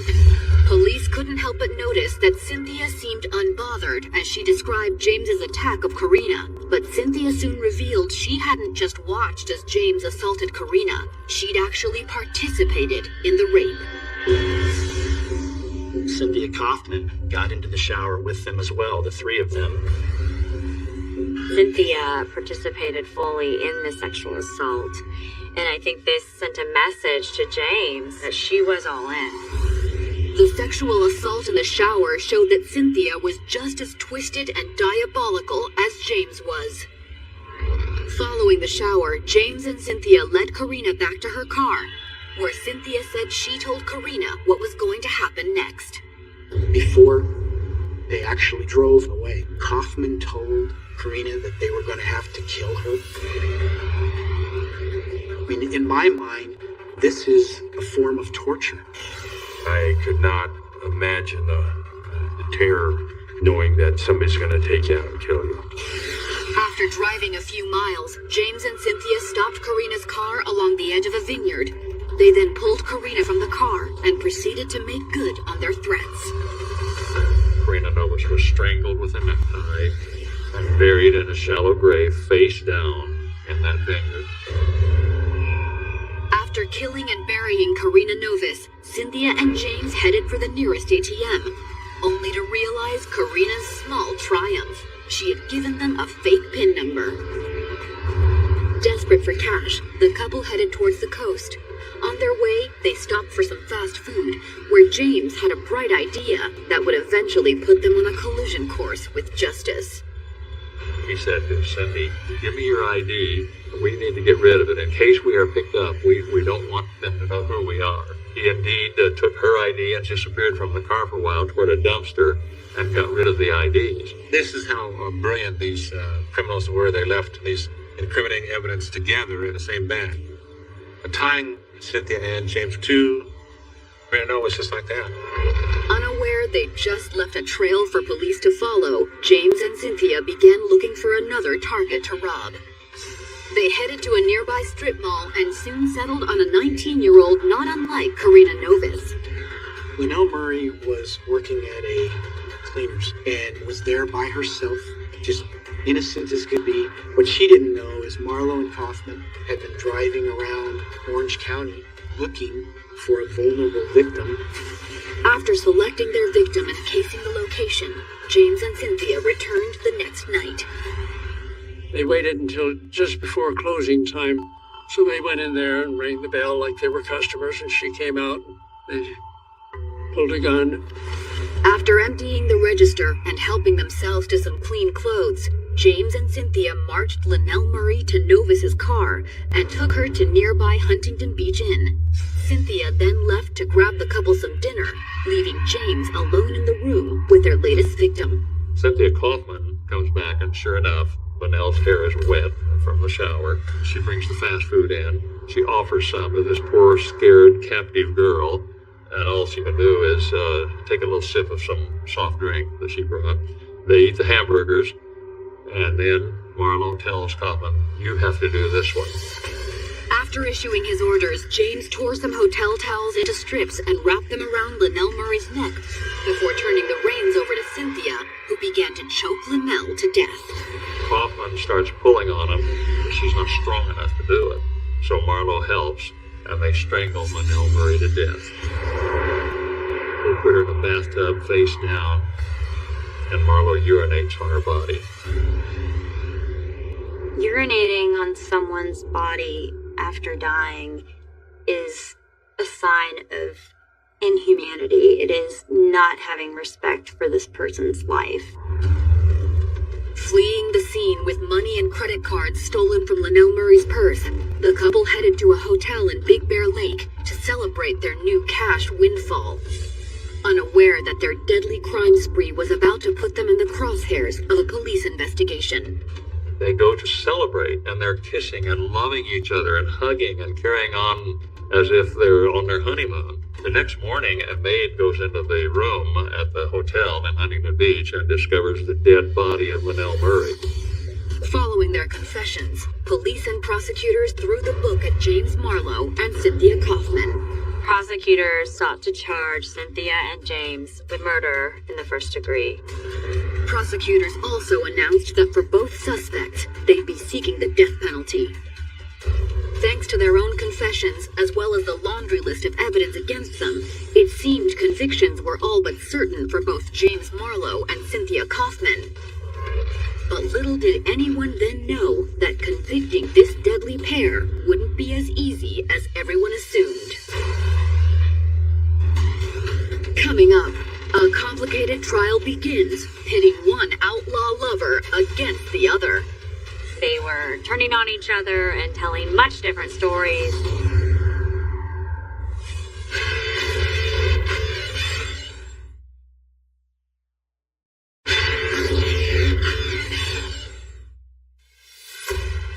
To most observers, the love affair between James Gregory Marlowe and Cynthia Kaufman was more like a deadly tornado than a romantic whirlwind.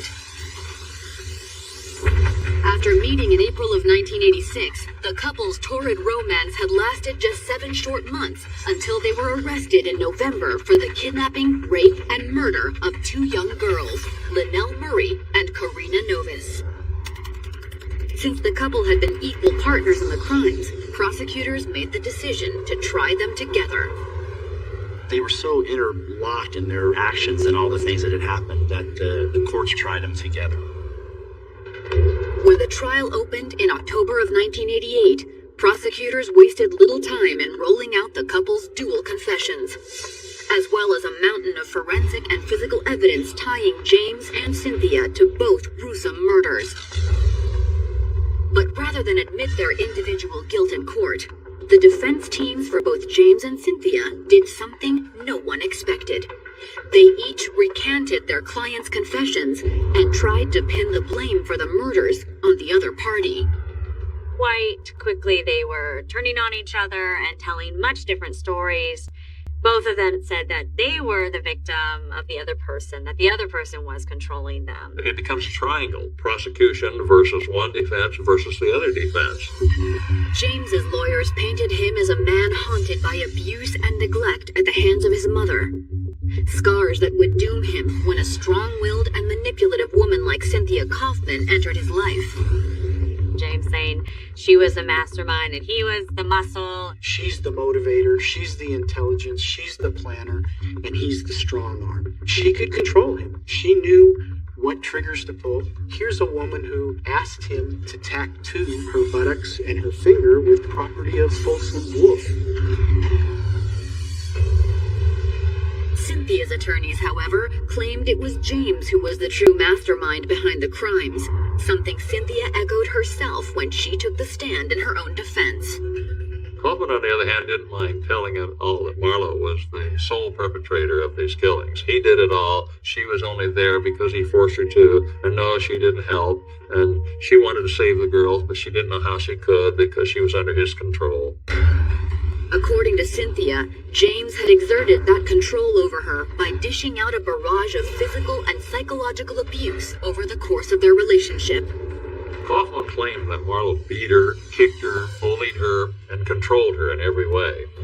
But prosecutors insisted that both James and Cynthia were equally responsible for the couple's killing spree. And as proof, the state presented evidence that Linnell Murray and Karina Novis hadn't been the only murders committed by James Marlowe and Cynthia Kaufman. According to prosecutors, days after first meeting in Barstow, California, James and Cynthia had carried out a contract killing job in Kentucky for a big payday. A friend of Marlowe said, look, there's a guy out there who's a snitch who lives out in the hills. He needs to be taken care of. The target of the couple's hit job in Kentucky was a man named Gregory Hill, a drug dealer who'd run afoul of a group of bikers James used to hang out with.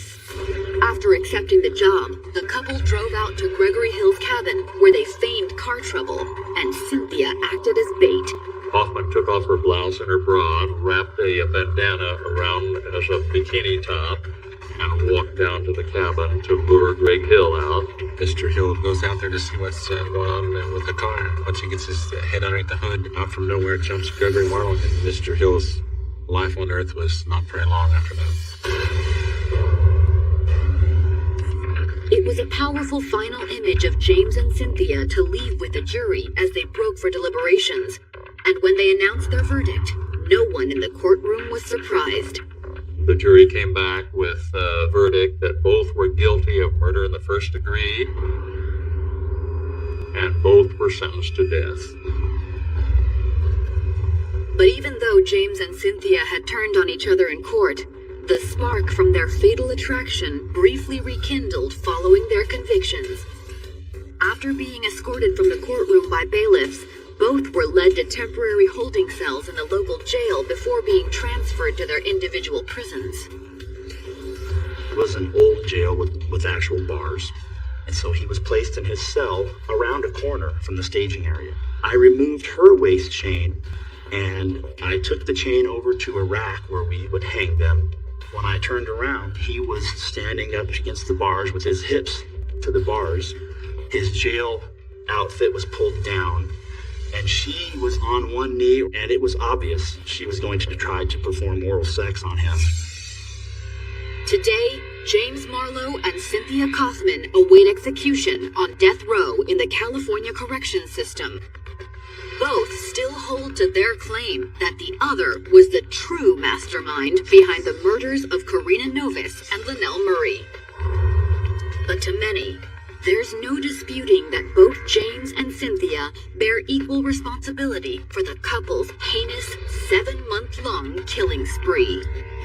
I don't believe either one of these people value other people's lives in any way, shape, or form, and that if they hadn't been caught, more people, many more people would have died.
Gazing at the stars in the velvet sky, lost in memories of a time gone by.